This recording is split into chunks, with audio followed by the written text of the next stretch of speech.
USA, USA. USA.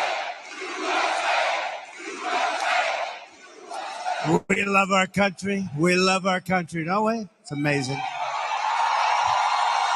And it's a great country, but we have to take it back because our country's not feeling so well nowadays. And we're going to bring it back, and we're going to make it healthy and beautiful and better than ever. And it's really, this is some crowd, and you can duplicate the crowd outside. So if anybody would like to give up your seat, that would be okay. No. Let's have a good time. Thank you very much, everybody.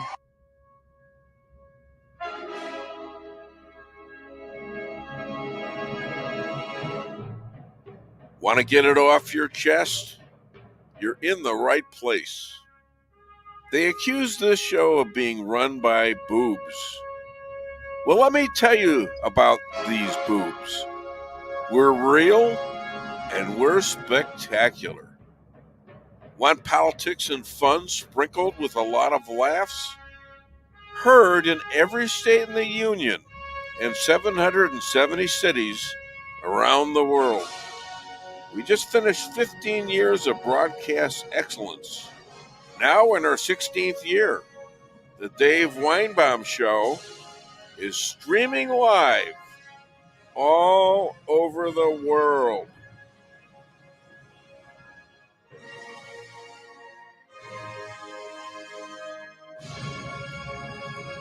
Like R.F. Kennedy, that's Robert Fitzgerald Kennedy, Tulsi Gabbard's experiences have forced her into leaving the Democrat Party and side with Donald Trump.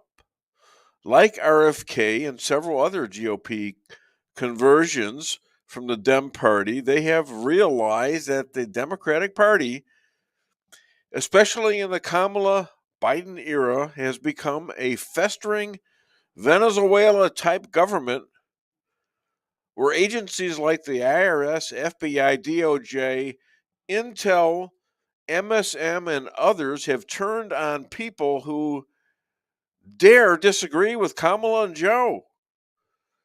Shortly after RFK linked up with Trump, as former liberal Elon Musk, the epitome of punishment suffered by these people from these government agencies has been terrifyingly egregious. This culminated in an assassination attempt on Donald Trump on July 13th.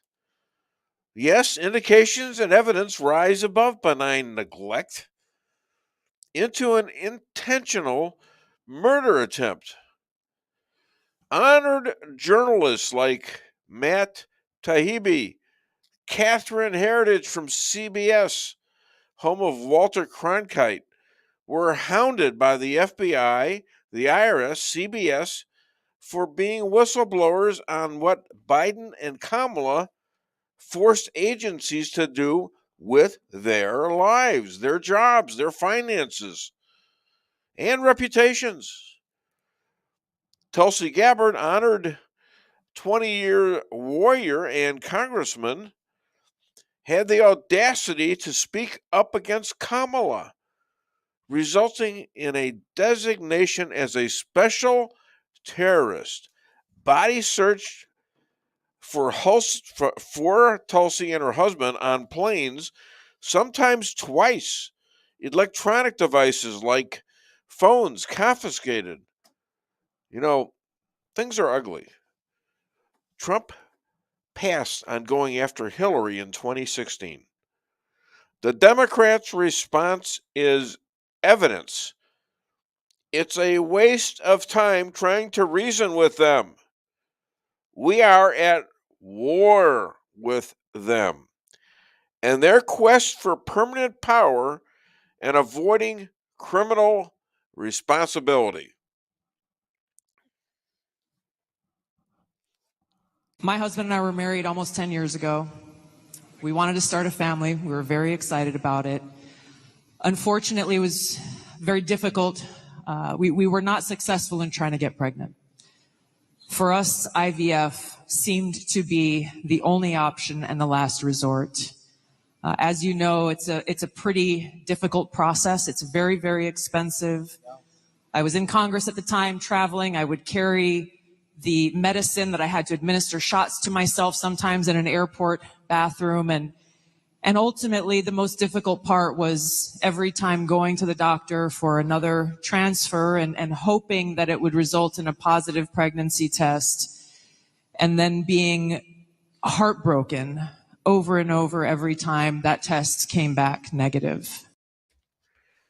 Okay, well, we're here, and my wife is a minute early, and she's looking good. I saw her dressed in a black outfit today, and I thought it was beautiful. And I said, "You look great in that." And then she comes in this very colorful dress, which is also nice. But tell us the reason why you didn't wear the original dress. I don't think we need to go into that. We got more important things to cover this morning. People want to know about you, And you got your 3 things today.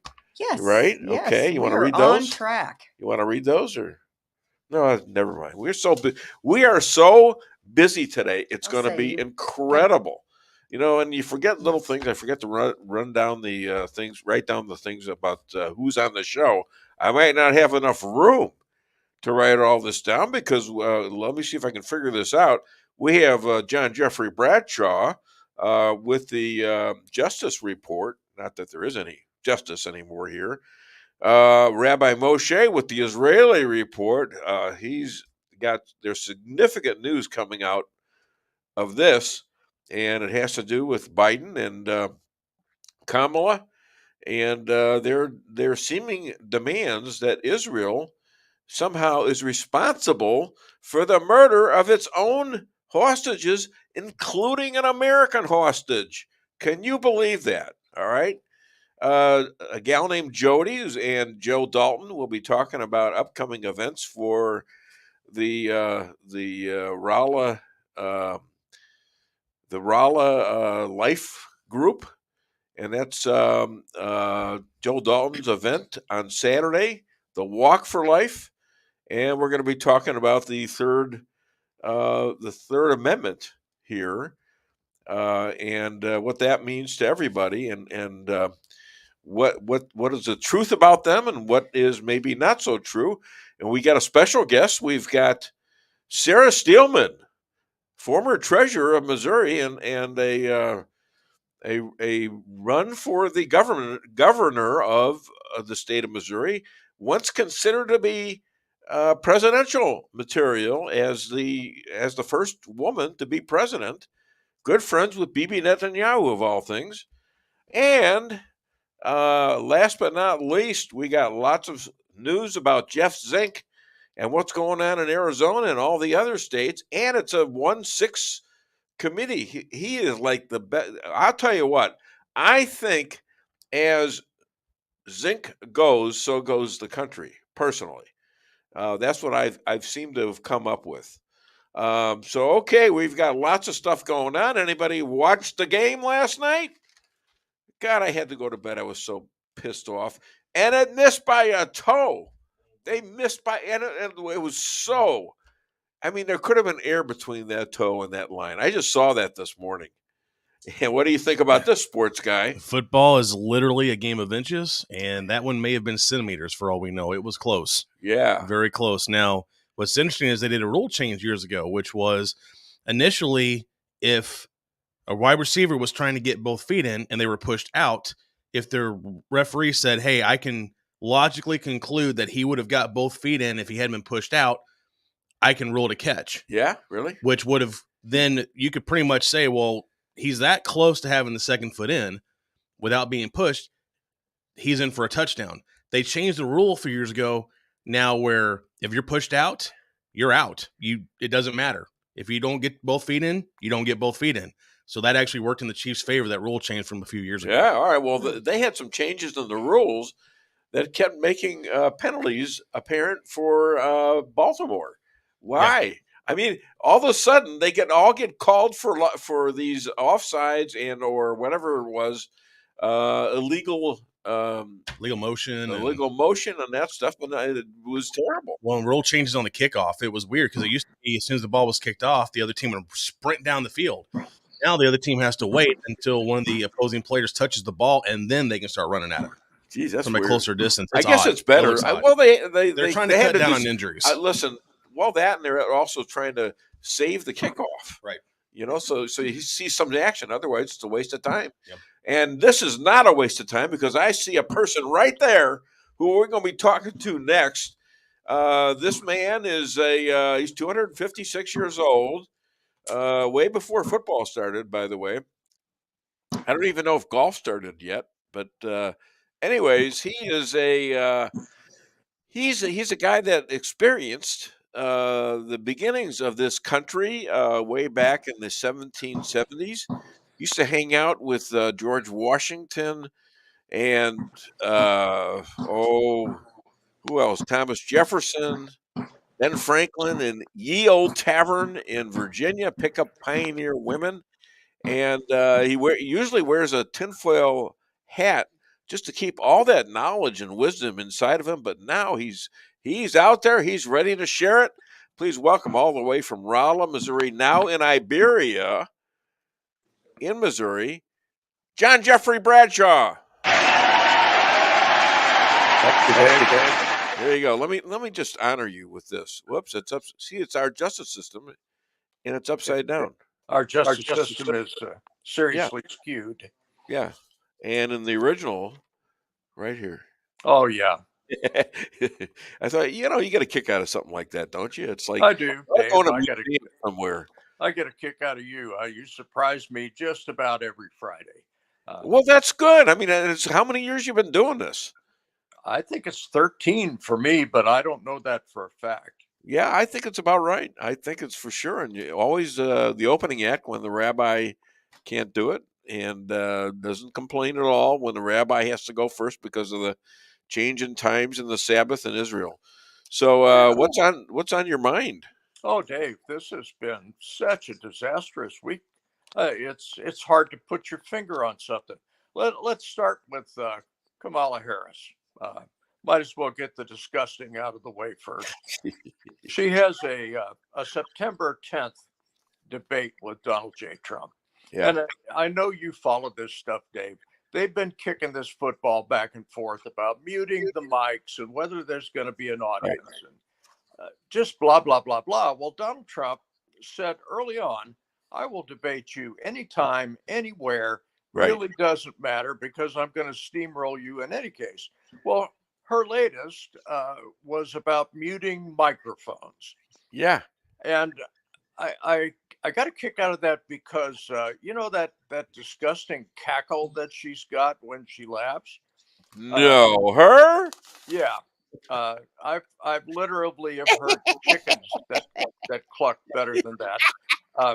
She wanted to leave the mics open so that she could talk over Donald Trump and give that ridiculous cackle and throw words that mean nothing at him. I'm talking now. Yes. That's what you'd say. I'm talking now.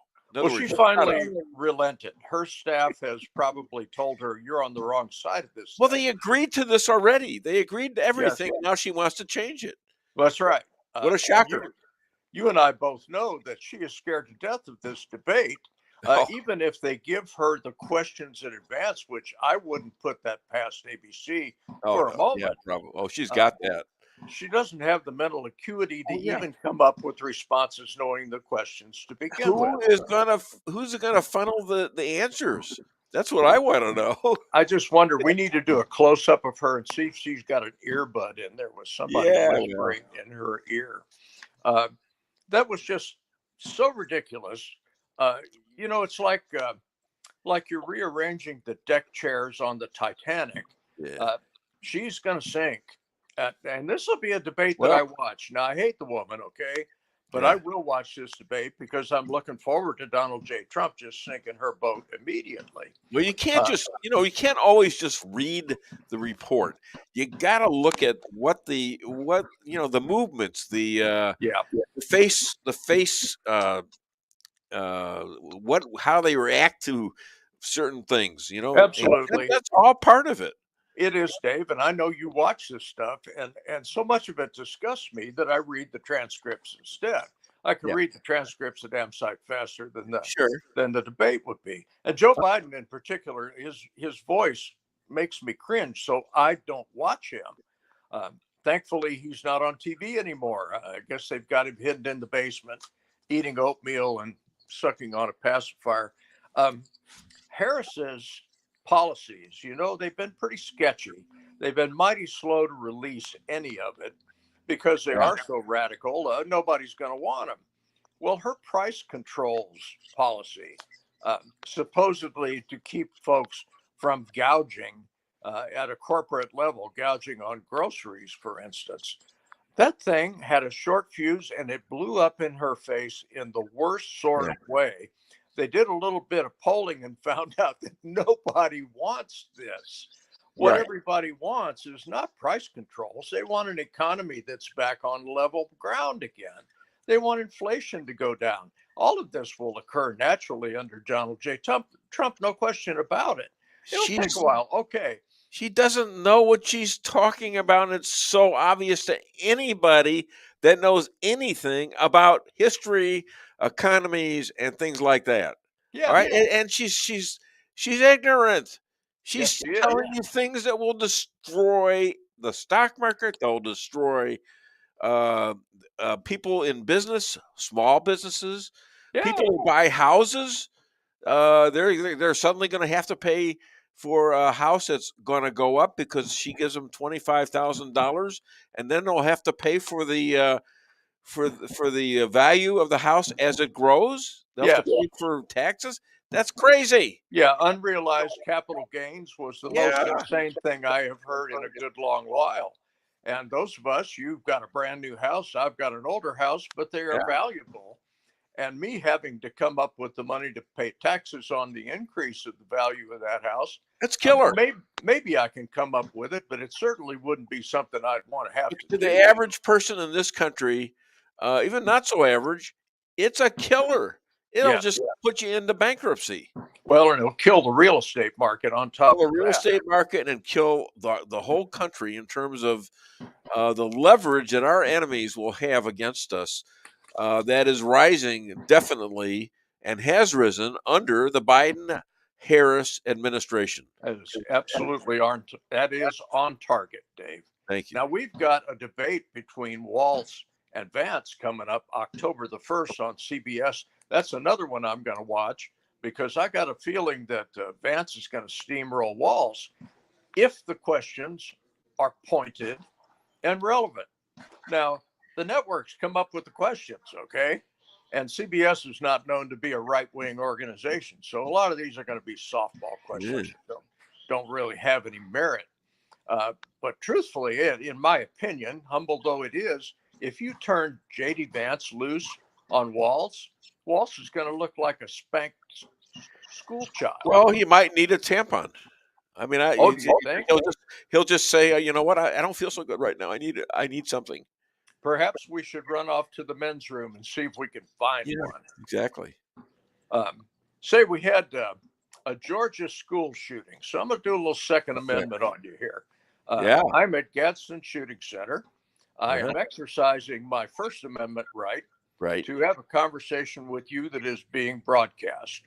Thank God those rights are still there, although the current administration would suppress them if they could.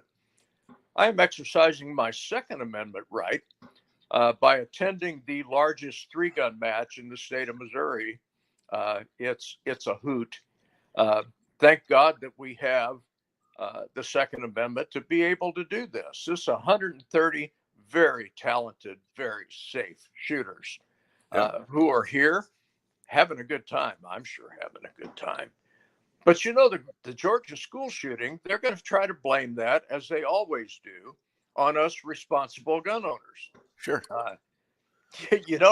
We haven't done anything. But this. Well, why would they want to do that? Tell the folks out here. Maybe there's a few that don't understand. Why are people trying to blame the guns? Well, it's pretty easy. If you take a look at the history, the first thing that happens in a totalitarian regime is they gradually collect all the weapons. And once they have collected all the weapons, the populace is defensive, is defenseless against anything that a regime chooses to do. Our founding fathers understood that. Sure. They had British troops that were occupying houses Yeah. in the United States. And if the Brits had any choice about it, they would have taken all the weapons. They tried to. It didn't end up too well for them, I'm afraid. But this young man, Georgia school shooter, 14 years old, shot 2 teachers and 2 students. 4 students. I noticed that yesterday they arrested. Pardon me? He killed 4 students. Yeah, I guess it was 2 teachers, and you're right, and 2 students. Yeah, 4 people. 4 people. And right. The kid has been arrested. Usually they end up dead. The father's been arrested. Yeah. As the guardian of this minor child. But let's look at the more fundamental part of this thing. So our friends in Israel have armed guards and IDF forces in their schools. That's right. Why? Because there are Arab folks that would like to kill anybody that looks like they might be Israelis. And no, is that really true? This Georgia school was a gun-free zone. Didn't stop the kid from carrying a gun in there. It would stop all of us who are reasonable individuals and obey the law. We'd see the sign and say, can't carry a gun in there. Didn't bother that kid. Now, from what I'm given to understand, that kid had some serious mental illness problems. Yeah. And at least a year prior to this, when this child was 13 years old, he was already threatening to come in and wipe people out. Yeah. Now, did you see the session between the father about a year ago and the sheriff's department? I did not. It was on tape, and the father saying, "Oh, that's horrible. Yes, we try to teach him everything about guns that are right." Blah blah blah. Then he goes out and buys him an AR-15 that the sheriff didn't know about. Okay, nobody knew about that. The FBI had an eye on this kid too. Yeah. Does this suggest to you that there was a serious failure in A, mental health, and B, law enforcement, C, parenting? I mean, come on. I'm a parent. Well, it's a good thing they make the parents now responsible, especially if they do stuff like go out and buy your sick, mentally ill son, who has been talking about this since he was at least 13, that you don't give him a AR-15 and don't monitor it? Oh, come on. Yeah, a serious lack of parenting here. And those of us who are responsible folks would never do that thing. But you watch the mainstream media, corporate media is going to try to blame it on us responsible gun owners. And we have done nothing. Why? We've been talking about this for years, about getting retired police people, retired military, joining up police offices with the schools so they can be right there all the time. That's what Israel does. That's what Israel does. Why couldn't we do that? There's a lot of things Israel does that we should do. Indeed. TSA screening comes to mind. The Israelis don't stop that 90-year-old grandmother that wants to get on the plane. She's of no harm. Of course, we do. We strip search her and send her to the men's room for a tampon. The Israelis don't do that. They profile. And folks in our country say, oh, my God, profiling is bad, bad, bad. No, profiling is simply common sense. Yeah. If you're walking across a parking lot and there's a couple of punks walking towards you that may or may not do you damage, aren't you going to be profiling them, Dave, in your mind? In my mind. These guys might be a threat. They're dangerous until proven differently. That's absolutely right. Paranoid. I'm a paranoid, okay? I kind of watch everything around me and keep my eye on it. And understand, Dave, that it's not paranoia if the bastards are really after you, okay? Well, I've been like that all my life. I can't blame it just on this. But you and I share several traits. But that Georgia school shooting was an absolute atrocity. And it happened because of a mentally ill kid and rules that school boards make that we can't put armed people in the school. Oh my God, it might harm the mental health of the students. Well, no, actually, they can't make they won't. I say they can't, but they won't make the move to really fix the problem. Indeed, because it doesn't follow their politics. Yes, they will not make the hard decisions. Our Congress is in the same boat. They refuse to make the hard decisions. They'll plaster over a bullet wound and it bleeds right on through it. It's just insane the way our country has become so politically correct and such a bunch of pansies. What's wrong with making a tough decision, Dave? You and I do it all the time. We accept the consequences and we go on. And a tough it's not that tough of a decision. It's something that we know can really be effective and really save a lot of kids' lives. That's right. So a school shooter is not going to go into a school knowing that there are armed individuals there that will take them out if they start doing something untoward. And I think it's a good step that they arrested this father. I think message out to parents who might think, well, they're not culpable here. Of course they are.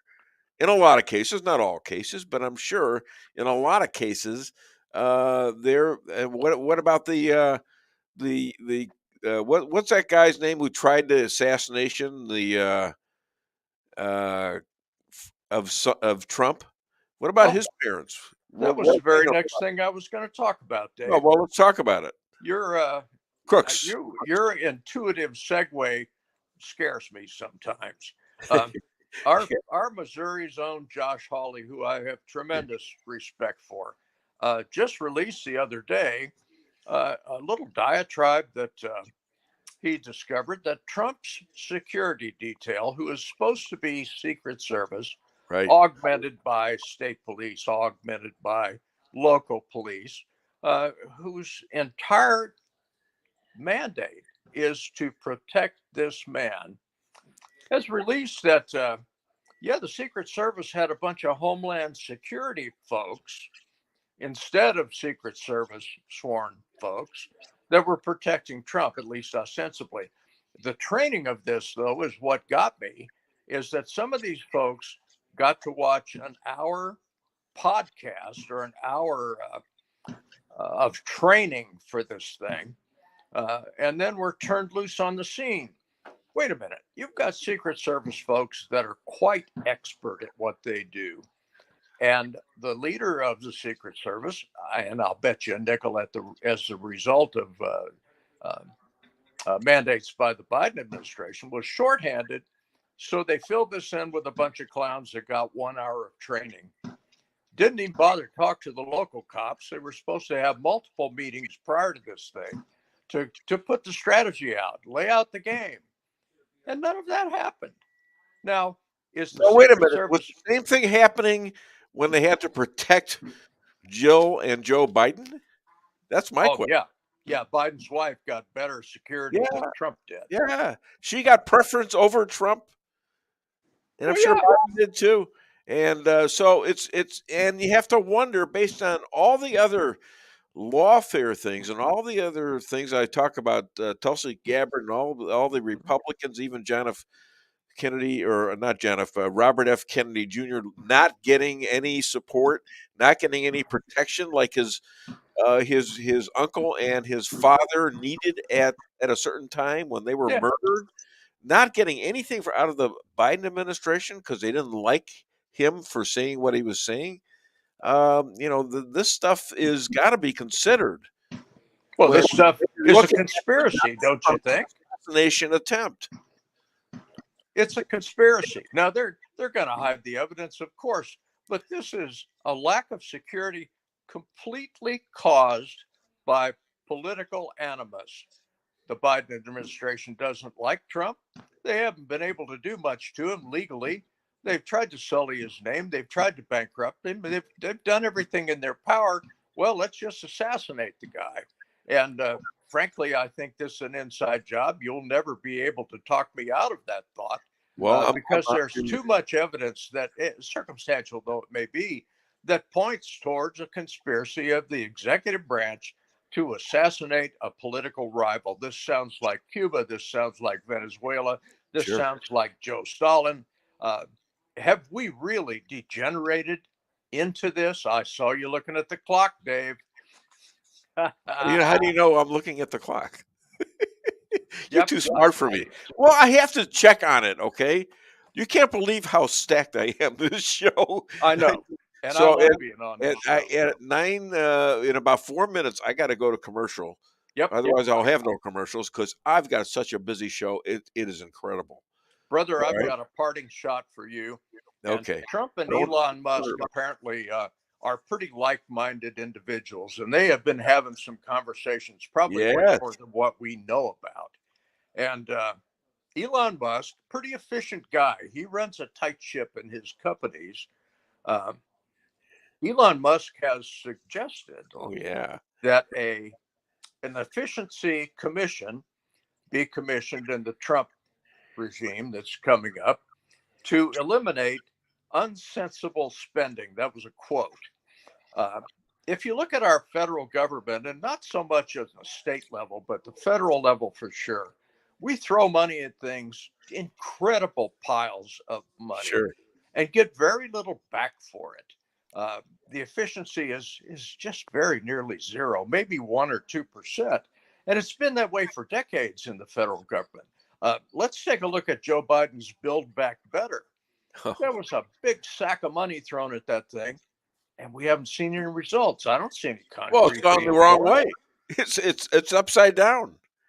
Well, they threw it to their political benefactors. Okay, that's who makes All out that, themselves. maybe themselves too. And Joe Public, like you and me, don't see any tangible result as a result of tremendous piles of money, of our tax money, being thrown to these folks as political payback. That's plain old corruption.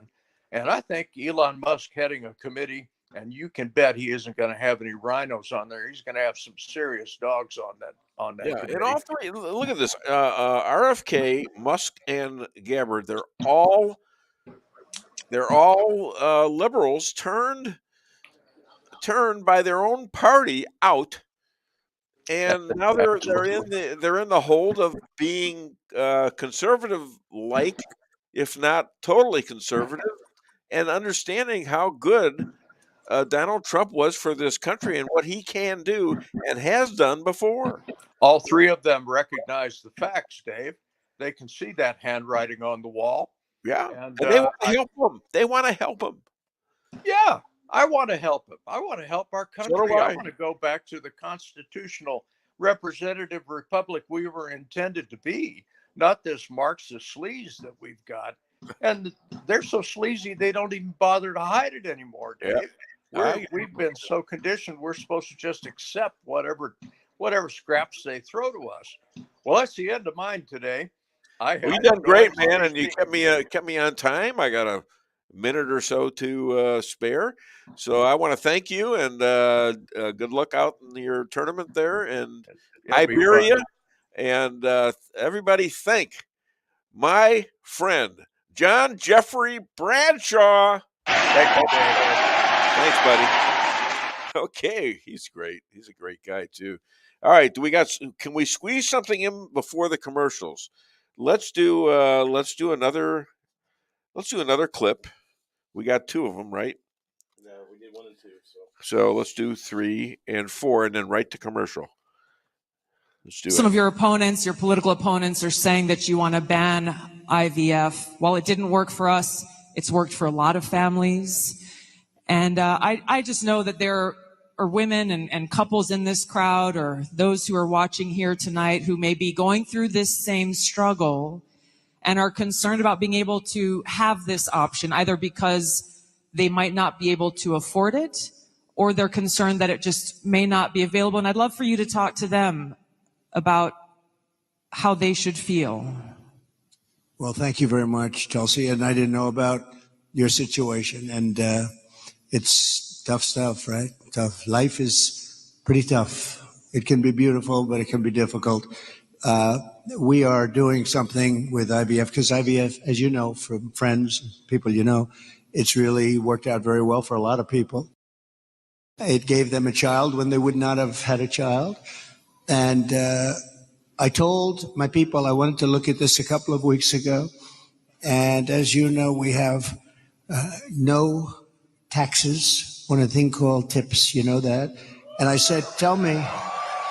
We did three things. We did that, and we did no tax for seniors on Social Security benefits. We want to have that. And I've been seeing a lot of IVF, and I kept hearing that I'm against it, and I'm actually very much for it. In fact, in Alabama, where the judge ruled against it, and I countered the judge and came out with a very strong statement for it. And the Alabama... You were very quick in your response to that. I was, but they were too. They were amazing. The legislature approved virtually my statement. Your home is your castle. You don't need unwanted hassle.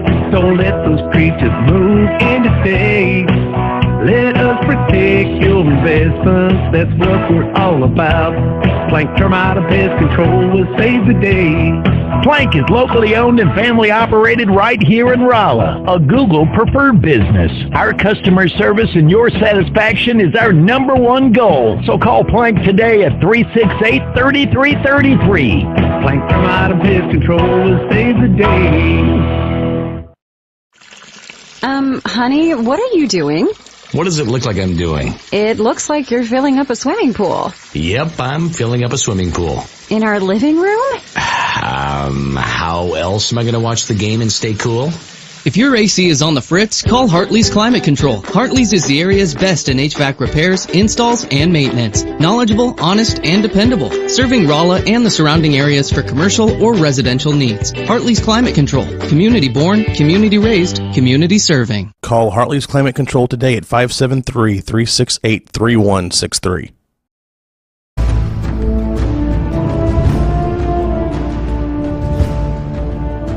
Never be too coy to tell your friends and family about koi sushi and hibachi. Celebrate the best Chinese-Japanese restaurant in the Midwest. Call 573-426-5551 to make a reservation or order takeout. Locally owned, 1808 North Bishop, Rolla, Missouri.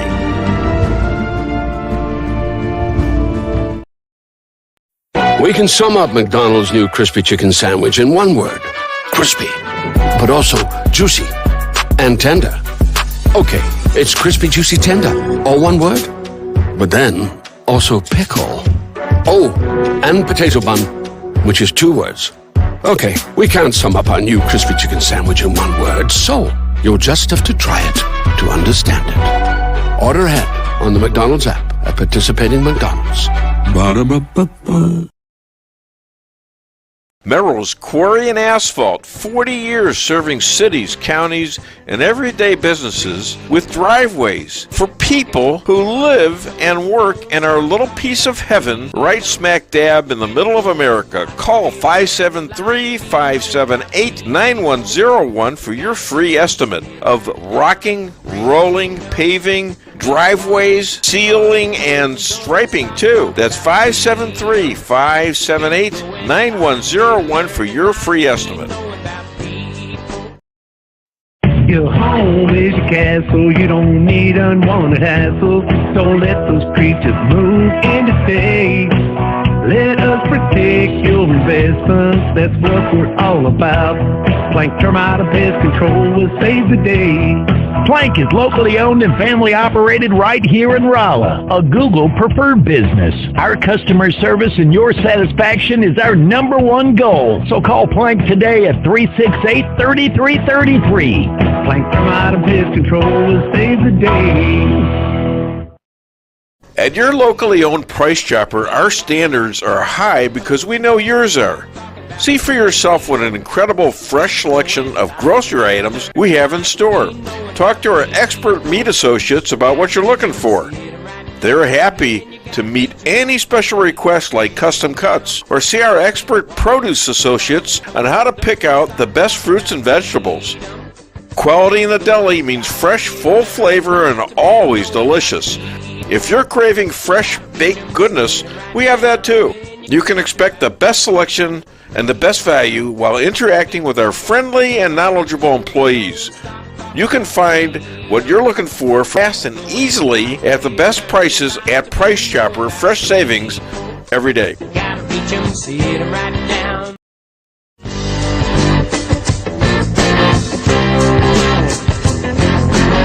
A-Car Real Estate, where experience matters. 532 million sold since 2003, the #1 sales volume in Phelps County. As a client for decades, I can say they are the best in mid-Missouri. Call 573-368-7355. That's 573-368-7355 for the best real estate experience you'll ever have. Gotta reach 'em, see it right now.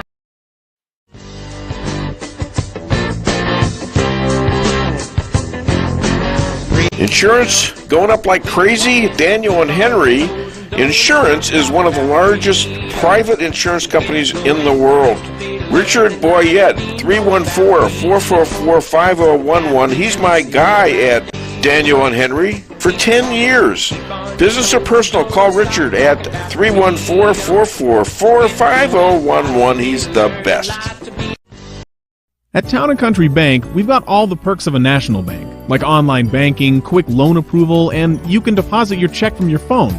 But that's not why our customers love us. They love us because we still offer hometown customer service. Stop by one of our 2 Rolla locations and let our friendly team remind you how special hometown banking can be.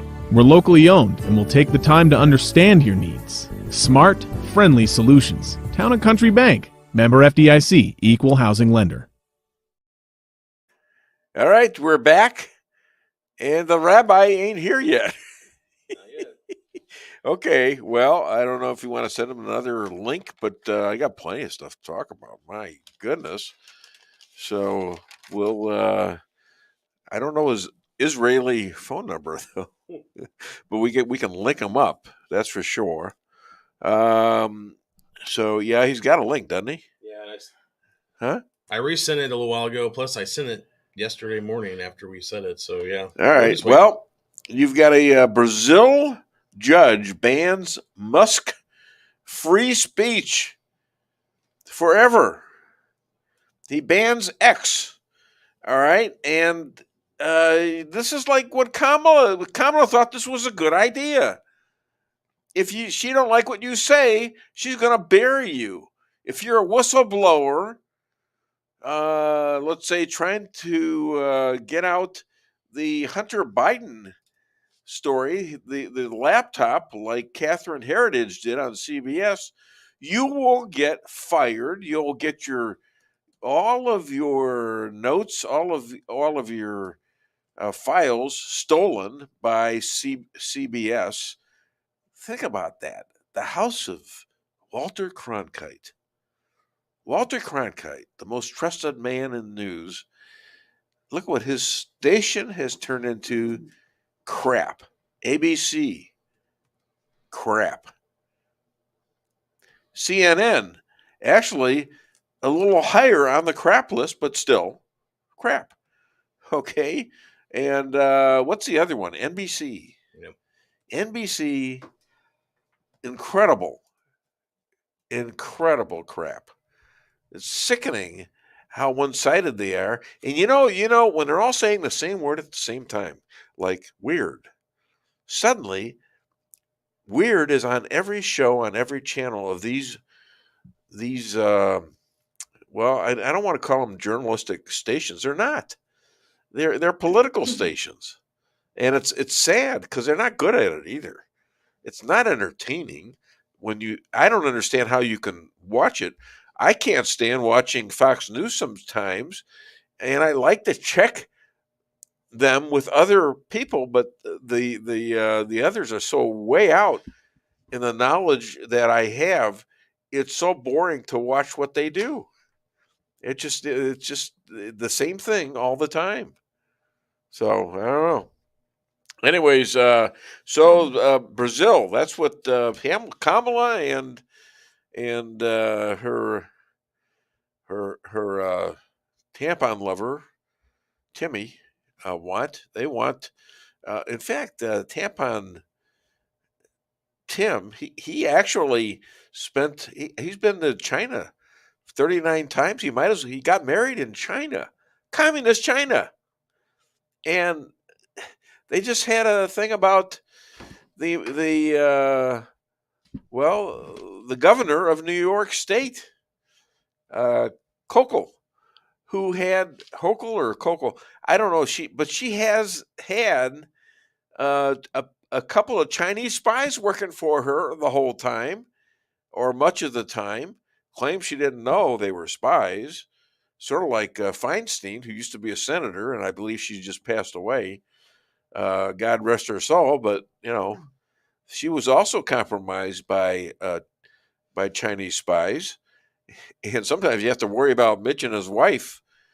His wife is Chinese. I don't know that. Now I don't have any evidence of that. I just know her dad is was a big rich guy in China.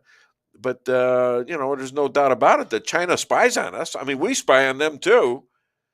But to have it that close in to our leaders is who are especially the ones who are commenting on the crimes, so assumed crimes of one Donald Trump and all the ridiculous lawfare he has to go through. And you're listening to these people who have fed and consoled with Chinese spies about issues and things like that, where they're at. And my gosh, this is serious stuff. Okay, so Democrats have agreed with this Brazilian judge. Why? Because they admire people who go after political free speech. And that's what we're about to lose along with our First Amendment rights if we let them. So 6 hostages are murdered by Hamas within the last week or so. The people who did this must be destroyed. Must be destroyed. They've been doing. Why take hostages? Why do you take hostages? Because, Israel has a soft heart. They've always traded, maybe hundreds and thousands of prisoners, Palestinian prisoners, legitimate prisoners, for innocent hostages. Some of them kids, some of them, none of them are. They're civilians. However, these people, these hostages, are civilian. One of whom was an American. And now it seems like Kamala and Biden are blaming the Jews. They're blaming the Jews because their own hostages are being murdered. They want them to settle. Well, you don't settle after something like that. And they never should have done it. And now they're admitting it. And I've said this for years and years to the rabbi. I don't know. And speaking of the rabbi, well, guess what? He's here. All right. Well, I'm going to stop my little rumble there, and I guess it's call when you want to Friday. All right. So let me introduce this young man looking at me. Wartime rabbi. He turns your contributions into buying necessities for the troops, and he delivers them personally. He's the second most powerful man in Israel, and you're looking at his book right now. And please buy that book. It's a great book. What's the name of the book, Rabbi? Secrets of the Hebrew Bible. Secrets of the Hebrew Bible. And where do you get it? It's on your screen, the website, secretsofthehebrewbible.org. You can order it there. All right. Well, he's calling from Jerusalem. So let's give him a round of applause for being late on the on the Dave Weinbaum Show. So should I even ask what happened? No, I'm not in Jerusalem. I'm in New Jersey. Oh, so you can't tell time in New Jersey? No, in New You Jersey, couldn't I'm figure right out on the time. Huh? In New Jersey, I'm right on time. You know, that's not funny. You don't leave a good friend out hanging like me. Although I've learned to be, I have learned over the years, you just cover for them, and even if they don't show up, you've got plenty of stuff to do. But we need to talk. We Well, need this talk. I don't want to say that, sometimes I come on and you got commercials going on. You're not always on time either. Not Dave. the same. You know know that. A car real estate or a car insurance, whatever You that like is. the commercials? You listen to the commercials? Well, I'm sitting here waiting for you. That happens. Who am I doing a commercial for right now? Right now? Yeah, right now. Whose book am I trying to sell? I don't know. Whose country am I trying to save with contributions to you to buy stuff for the troops? I give up. Who? Oh God! This is the rabbi is clueless, ladies and gentlemen, but I still love him. So poison ivy Hamas lovers, they're back, and they're doing their thing. What did they do? Take the summer off? Did they have a summer vacation or something? Yeah. You don't protest in the summer. You have to go to the Jersey Shore. So couldn't they go to the shore and convene there or something? I don't know. I don't understand it. I mean, they don't want to. They don't mind missing classes. They just don't want to interrupt vacation. Okay, well, that's a great insight, Rabbi. So Biden's two statements about Hamas recently, they have a point. Number one, and after 6 hostages murdered, including one American citizen, he says Netanyahu is not doing enough. Now, how many Jews, how many Arabs, how many Muslims, how many Christians and innocents have been murdered because of this kind of stupidity?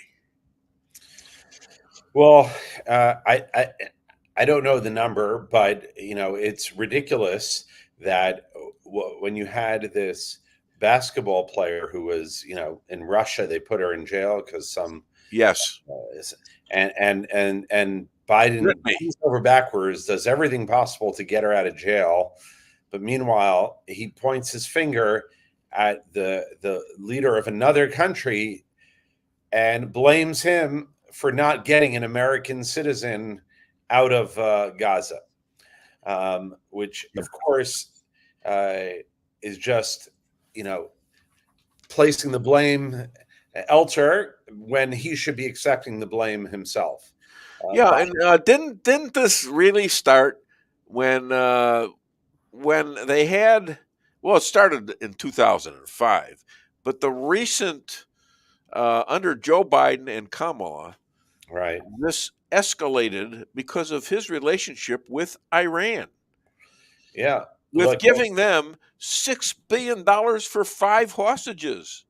Right. So, isn't that there are so many moves, so many things that Biden. There's so many things that Biden. Am I interrupting you, Dave? No, I got your buddy Pastor Pat is in here. Oh, okay. I've got a whole. I'm telling you, I'm busy today. Okay, I'm squeezing them in left and right, buddy. All right, just checking. You call me late. Well, what I was saying was before you interrupted me. Oh, excuse me. Oh, late one. Oh my God, New Jersey's got to be 8 minutes late. Oh my gosh. What I was saying is that President Biden, there were many things he could have done that he didn't do. And I'm not sure what else Netanyahu could have done. I don't even know what he's referring to, other than committing national suicide. I mean, what does he want Netanyahu to do? I don't care about that. He's got followers now that hate him because of allowing Israel to maybe survive another day. Right. I mean, Biden could have put more pressure on Qatar. He could have put pressure on Egypt. The United States has their biggest base outside of the United States in Qatar. You know, and there's so many ways he could have exerted more pressure. And, you know, if Trump was there, you know, there's no doubt there'd be a completely different outcome. I don't think there would have been this. I don't think Iran was broken under Trump. Yeah, they never would have had the finances. And Trump would not have allowed it. Right. Never. They wouldn't have been able to. He was bankrupting them. And, you know, terror requires money, you know, it requires money, and there's no way they could have done this. Now, a monsoon kills more in India in the past decades. Mm-hmm. It's like a record. Israel should befriend them. I keep talking about India as a substitute, not a substitute, but an addition to people that they can get close to that will help them. So you help them and they'll help you. And yeah, maybe they're not the most, they don't have the most weapons in the world, but they got a lot of high tech stuff. Mm-hmm. They're very smart, sort of like Israel. Yeah. And they also have a lot of curry. We can, you know, yeah, you can eat. Yeah, it's almost like Chinese food. Now I got to put up with your phone. We can curry favor with them. Yeah, curry favor. That's very good. That's right. Yeah. Gosh, yeah, I don't have a curry comment. I said I don't have curry comments. They're a little slower than curry. Anyways, the Pope is going to an Islamic Bali, Jakarta, an Islamic, almost exclusively Islamic country worldwide, largest population ever of Islam on earth, after telling the world what a mortal sin it is to not help illegal aliens. Now, I have put my reservation down as an illegal alien to go into the Vatican and have myself a unit. Just one unit, not a big deal. I will demand kosher food, even though I don't keep kosher, but I'll demand the kosher food. I will want an upper level one that faces Israel and the Mediterranean Sea, and I will expect that to get done. What do you think is going to happen? I'll support you in that. How soon will I be dead? Well, before you get the food, probably. Yeah, before I get the food. So the Pope. Now I got to stop in about maybe about 4 or 5 minutes. Okay, because I've got people in here. Okay. So I had a squishy show, a squeezed show. So there seems to be there was stuff out in the news that somehow Dermer, our friend Ron Dermer, second most important man other than yourself in Israel, and Bibi, and apparently there is not any difference between what they both want. They both want to stay in Philadelphia corridor. Yeah, and because that's the connection between Gaza and Egypt, and it's been used to put weapons of a lot of destruction inside of Gaza, so Hamas can use them.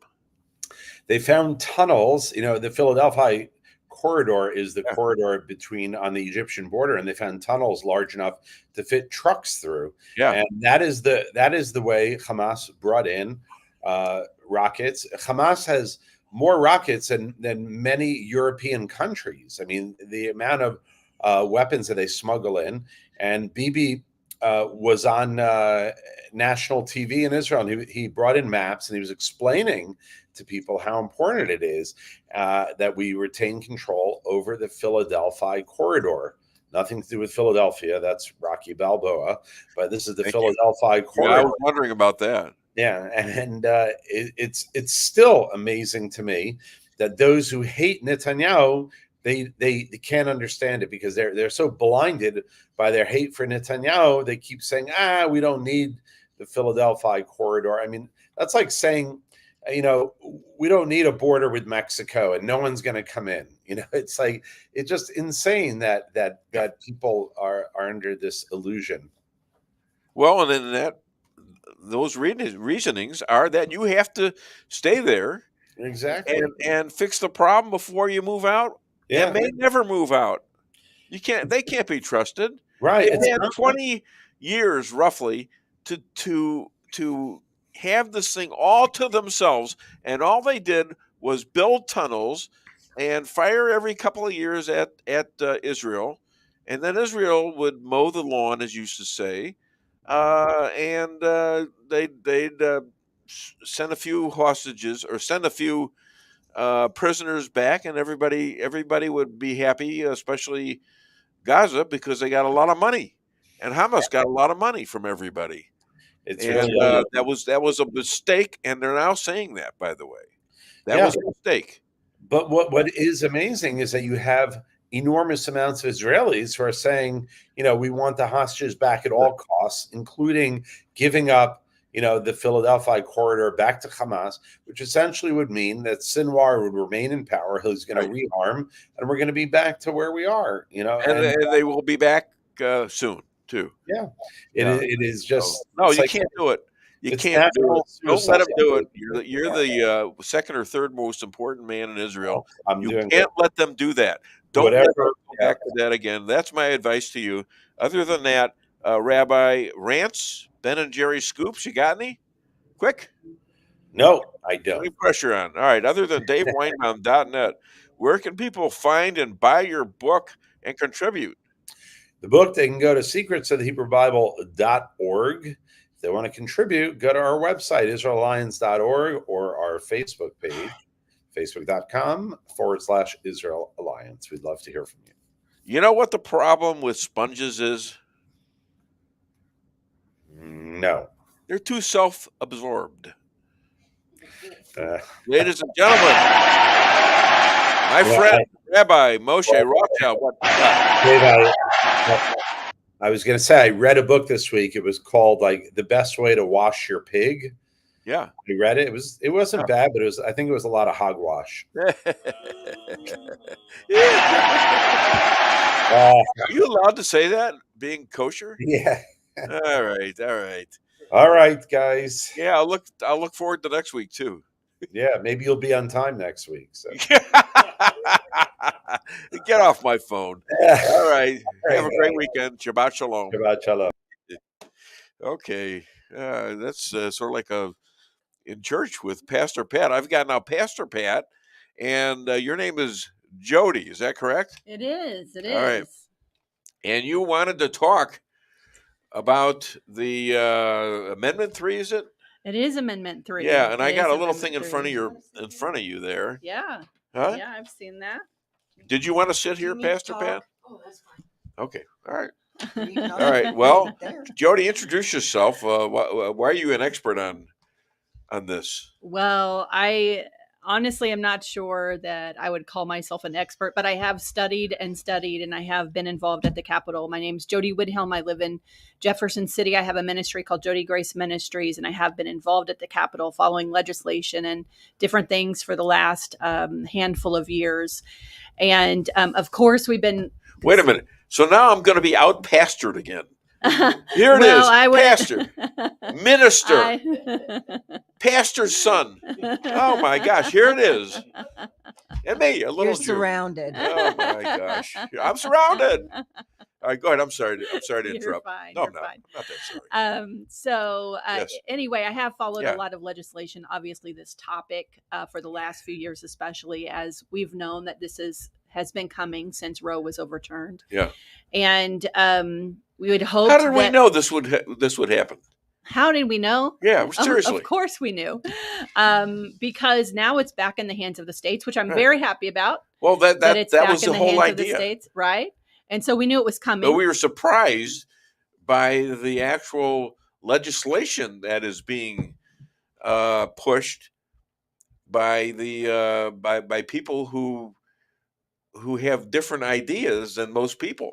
right? Well, I'm not surprised. I wish I could say I was surprised. I'm not surprised. I think I'm a this little shocked. is what lots of people who haven't been following, yes, they're surprised. Okay. I think they feel surprised because most of them don't follow as closely as I do. So yeah, I think the general public is a little surprised. And I think that they'll be more surprised when they learn what this actually is, because the truth is it's not what, it's even more than what is being talked about. It's being Give us talked examples of what the problems are. Well, I want to speak to two, and I think it's two examples that, that's Missouri Right to Life's information. It's great information. It's all accurate. It's good. It's still not the complete picture. So I'm going to talk about a couple of things that doesn't speak to.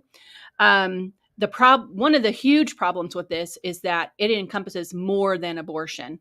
We're talking about more than abortion because of the way that this is written and the definitions that they have put forth here in the amendment.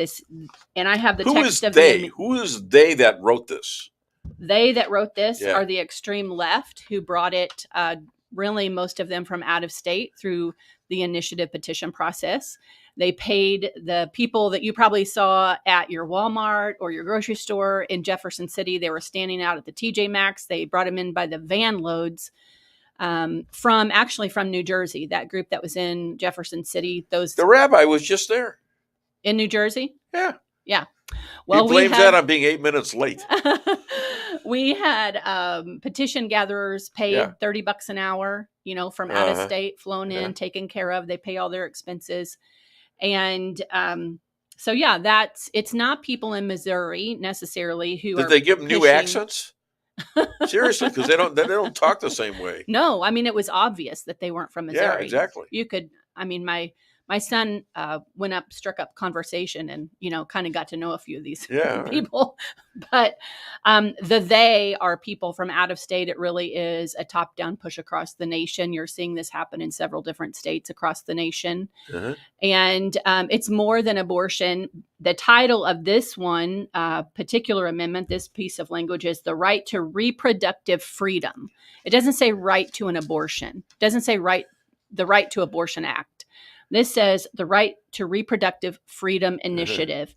And the second section of this says the government shall not deny or infringe upon a person's fundamental right to reproductive freedom, not to abortion, reproductive freedom, which is the right to make and carry out decisions about all matters, not just pregnancy, all matters. Which could be referring to anything that has to do transgenders, with your reproductive organs, which includes transgender. It would include. And where do the parents get to say so? There are no parents say so in this language. Okay, and that's a horrendous problem. Yeah, that's a horrendous problem. Any other problems? It's an incredible affront to parental rights because of this definition. It's including but not limited to. So yes, it includes prenatal care. It includes childbirth, postpartum care. It includes a lot of things that I agree with. And you can't sue the doctor. That's the second point. You're ahead of me. You're ahead of me, Dave. How do you know this? I don't know. I was looking at it this morning. Who have you been talking to? Okay. I came here early and I looked at it. Yeah. So the second thing that I want to talk about, and honestly, even if you're a pro-abortion person, if you're a pro-choice person, I don't know my mom is pro-choice. She's a Democrat. She's pro-choice. And we have great discussions all the time. Okay. But I said, Mom, you can't vote no on this, because even if you think that a woman should be able to have an abortion, do you want that woman to be able to be harmed, seriously harmed, maybe even die at the hands of a doctor who possibly there was some negligence or some, mistreatment, and that doctor can't be held accountable? You can't take that doctor to court. Because if we pass this, that's what's going to happen. It's not only regarding abortion, but also, like I said, the gender issues. So when you take that lack of liability, they're giving the healthcare profession, and not only the healthcare profession, not only doctors, the language actually says any healthcare professional. So that could actually be a dentist. It could be a nurse. It could be an EMT. It could be any healthcare professional. It doesn't say an obstetrician, doesn't say a physician. It says any healthcare professional, and we're going to give them complete liability. They're going to have no liability if they harm anyone in regard to any and all matters of reproductive health. That honestly could be taken to mean that the entire OBGYN system, I'm getting ready to have that type of surgery next week, right? That's completely unrelated to abortion or having babies. I'm done with all that. But it is gynecological surgery. Yeah. So if this passes, it could be that my surgeon wouldn't be liable if there was some issue with my surgery next week and I needed to take that doctor or the hospital to task.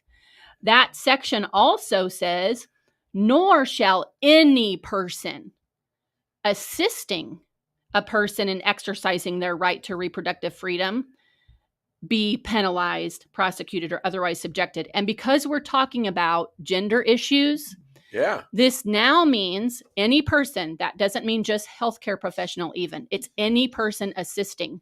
So if my 12-year-old son goes to school and he starts talking with his friends and somebody convinces him that he needs to be a girl, and he goes and he talks to the school counselor, and this is actually happening. And the reason I know that it's happening is because I've sat in education hearings in Jefferson City. It's happening right here in Missouri. And we have these things pushing in already. And I know it beyond a shadow of a doubt because I've heard it and I've seen it with my own eyes. So if my son, who's 12, goes to school and he decides he's going to be a girl, but he knows I don't agree. First of all, under this, I, as a parent, would be delaying his right to make those decisions for himself. And so I would be then breaking this section of this language.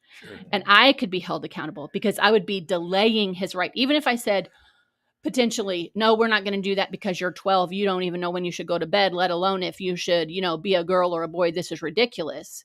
I would be delaying his right. And in this language, it says I can't do that.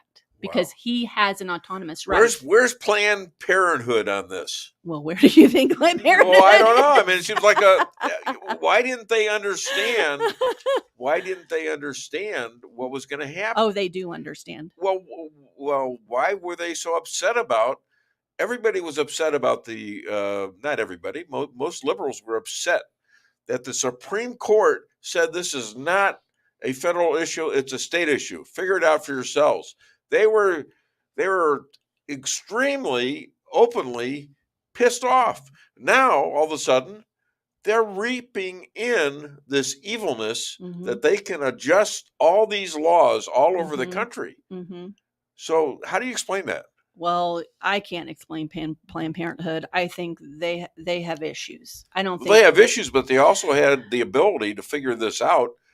Well, it's those type of people. I mean, they're thrilled about this piece of language. So they're all praying that this passes. Yeah. All of that section of people want this to pass. Washington University, the people who are doing gender transition surgeries, the people who are pushing this. And there is a push. And let me tell you, there is a push even in Missouri this session in 2024. In an education hearing I sat in, there was a parents' rights bill on the table. In the midst of that discussion, of course, the Democrats didn't like it. There was a Democrat, Senator Doug Beck, I believe it was, out of St. Louis, who brought forth an amendment. His amendment was, this is what it said, and I'm not even making this up or being dramatic about it, that if a child in school wanted to transition, wanted to be a different gender, and the parents were not affirming of that the school would be required to report the parents to law enforcement. Not DFS, not social services, not counseling, law enforcement. And then Greg Razor, who's a senator from Kansas City, offered up an amendment to that amendment that also, if that happened, that child would now be considered homeless. Oh, God. Now, that sounds really ridiculous. And we defeated that amendment, but by only one vote. Only one vote in the state of Missouri, because we had a Republican who crossed over and voted with the Democrats. Oh. So we defeated that, but by one vote. And so I'm just telling you, that is the agenda. It is what they're wanting. And they would like to remove children from the homes of parents who are not affirming this. All right. I got a few messages related to this. Andrea Schrum. Great, Jody. I listened to her phone call last night. Very informative. And what else you got? Could you ask Jody if she knows of any bus groups from Missouri going to the Million Women Esther gathering in D.C. on October the 12th? I don't know any people going in buses. I know a handful of people who are going, but they're flying. Is this to object to what's going on? No, it has nothing to do with it's just a ministry movement that's not related specifically to this. All right. Any other? Planned Parenthood gives gender-altering drugs to minors. So is that true? They do, yes. Okay, so you're fighting a big battle here. We're all fighting a big battle. Right. So the goal is that we need to tell as many people as possible. And, most Republicans who would say they're pro-life are going to vote no. They were already going to vote no when they found out it was abortion. Right. But what we have to address are the swing voters who maybe think that this is just a very, non-consequential, if there is such a thing. If they think it's abortion with just some exceptions, or if they think it's early term abortion and they want that. So we need to let those voters know that that is not what this is. This is very, very liberal and very heinous. And the Democrats need to understand the liability issues here, and that this is not just abortion. This is all matters of reproductive health. This is putting women and all patients at risk. This is so sick. It is sick. Stunningly sick. Yes. And I don't know. I mean, here we go. The reflection of what we thought was a pretty good decision from the Supreme Court, and it's legally solid, right? And now it's being turned into something that is a nightmare. What we needed was for our legislature to take action years ago to prevent this. Do you know Joe Dalton? I do not. She's a good friend of Joe Dalton's. That's Pastor Pat sitting over there. And Joe Dalton is supposed to be here like now. All right. So well, he may be out there, so I may need to. Would you please go check that? I'll check. Okay. All right. He wants to talk about Saturday's event, which is and he mentioned this and I wasn't up on it. Yeah. So Saturday's event in Ozark. Or no, here in Rolla we have a Walk for Life. Awesome, great. Walk for Life, and there he is. All right. Hello. Well, thank you so much. I cheated on you with them. Let's put it that way. This is Pregnancy Resource Center. This man is he's a lot of things. He's a fishmonger from St. Louis. Has saved thousands of babies and hundreds of families. Please welcome, along with Jody and Pastor Pat and my wife moving. Well, she's not moving out. She's just moving down. Yeah, she's going to stay over there because we're running out of room. But that's okay. We're having a party here, I guess. Anyways, please welcome Pregnancy Resource of Rolla, the head of it, Joe Dalton. Great to see you. Okay, now Jody just told us about this, but let's go over what's going to happen on Saturday first, okay? Yep. So we're having our annual Walk for Life. It's the 17th annual Walk for Life. Want you to be a part of it. We want you to donate. Here you go. So it's a really cool event. It's going to be at Lions Club Park, and we have usually around 200 to 300 people there, all wearing the same T-shirt that says "I'm glad you were born," and you'll get that shirt if you come. But the important thing to remember is donating to this event, and that's what I'm really here today to ask you to do. Go to supportmyprc.com, click on the Walk for Life thing, and then click the Give button. When you click the Give button, you're going to see about 150 people populate. So we ask that you go there and find somebody you know or somebody you don't know and sponsor the event. Last year, we raised enough money to save 116 babies from abortion. It only cost about $1,000 for us to save a baby.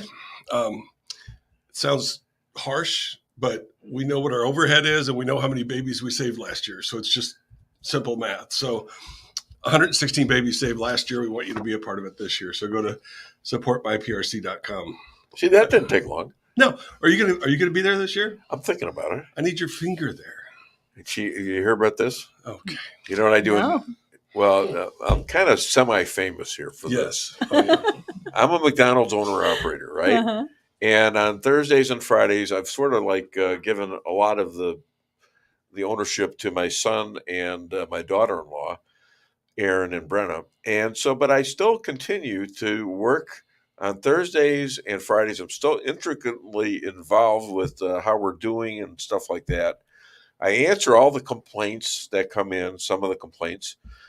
And I stand out there with a hair hat and a street jacket, not a straight jacket. No, straight. Well, I should be in a straight jacket. You know, one of these yellowish things that workers use, and a big red finger, and I direct traffic and drive-through. And it's really a gas. I've been doing this for a lot of years. Drive-through. I've been an expert in the drive-through since the 70s. So when I get out there, it's not just fun and games. I'm pulling people up so the next guy can order. I'm joking with them. They're joking with me. What do you got with that finger and all that stuff? And what's wrong with your hair? Because I wear this hair hat. And you look like Guy Ferrari. I say, well, let me ask you a question. Do you wash your hair? Women especially, of course I wash my hair. She says, yeah, I take off my hair. I says, yeah, I washed my hair this morning. I can't do a damn thing with it. And that's the kind of stuff I do in a drive-thru. And I tell them original jokes and stuff like that. And we have a lot of fun. Plus, they can see me. 95% of my customers come in at one exit. And they can all see me whether they go to the park and I'm waving at everybody and they're waving back. Most of the time they're using all their fingers, but not always. But it's fun. And we do very well at that particular store. Really good. The crew's good. Everything is positive about that store. So that's my story. I'm sticking to it. Well, so the reason I brought it up, though, is that you bring that finger to the Walk for Life. Yes, right. And I direct traffic yes. For the Walk of Life. So nobody gets lost. Nobody gets run over by the cars, because there are cars out there sometimes and people want to go out in the street and run. And, I finger them back. There you go. Can you say that on here? So speaking of McDonald's, McDonald's is one of our corporate sponsors. Yeah. We have 30 corporate sponsors for this event. And because of that, because of the generosity, there's a lot of fun things to do at this event. So bring the whole family. The kids especially love this thing. We'll have snow cones, we'll have bounce houses, cotton candy, popcorn, anything you could imagine. The kids like face painting, stuff like that. But support myprc.com. The other thing I wanted to add to what you were talking about on Amendment 3, you did a great job, by the way. Thank you. Yeah. Let's get a little applause for that. That was really a great segue into stuff and great segue into this dude, gentleman. Yeah. So I like the air quotes. Thanks. You're welcome. Well, for the people not watching, they needed to hear that it was air quotes there when you said gentleman. But so Abby Johnson is a close friend of mine. Abby Johnson, for those of you who don't know, is one of the most infamous people in the pro-life movement. She was an abortion clinic director in Texas. And when she left the abortion clinic, finally, one day, she walked into the arms of 40 Days for Life. And basically, she came to our side of the iron fence.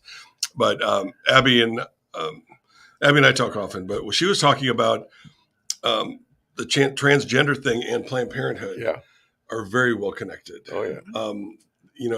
If you look who's administering these drugs to these children, it's Planned Parenthood, nobody else. And Abby has talked about this for many years, but basically when they do an intake on a new client for like birth control pills, they put basically a quota on that client of how many abortions she's going to have before she turns 21. So they put a quota of 3 abortions on that woman, and then they have a little checkbox system, see if they achieve their goal or not. Well, so the abortion costs $500 to $800, so they know profit wise they made $1,500 from her. It's all very cold and calculated, but somebody goes through transition, it's like $10,000 they get. Mm-hmm. So they don't care about these humans that they're destroying their lives. they care about money. I'm sure there's some Satan worshipship in there too. I mean, there's some evil stuff going on, but they'll get about 10 grand for transitioning that poor kid and destroying his life or her life, however you look at it. Well, it's not just destroying his or her life. It's destroying women who are athletes, who have to suffer through this. And this is now it's become a women-backed thing. I don't think men back this, do they? I mean, they can go either way. They don't care. Men don't care. But women, this affects women, girls that want to be athletes. Yeah. And they can't do this with men with all the testosterone still left. Right. And so one thing about this amendment also in that regard is, in 2023, we passed two wonderful pieces of legislation, which I often can't say about in our legislation.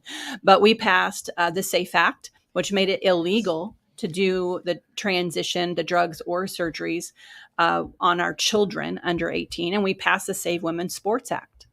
If this amendment passes, those two statutes will be tossed out. They will be repealed, along with a lot of other issues that we've already passed. And the voters don't know or understand that the things we've already put in place, they're going to be repealed if they have anything to do with reproductive health care. All right.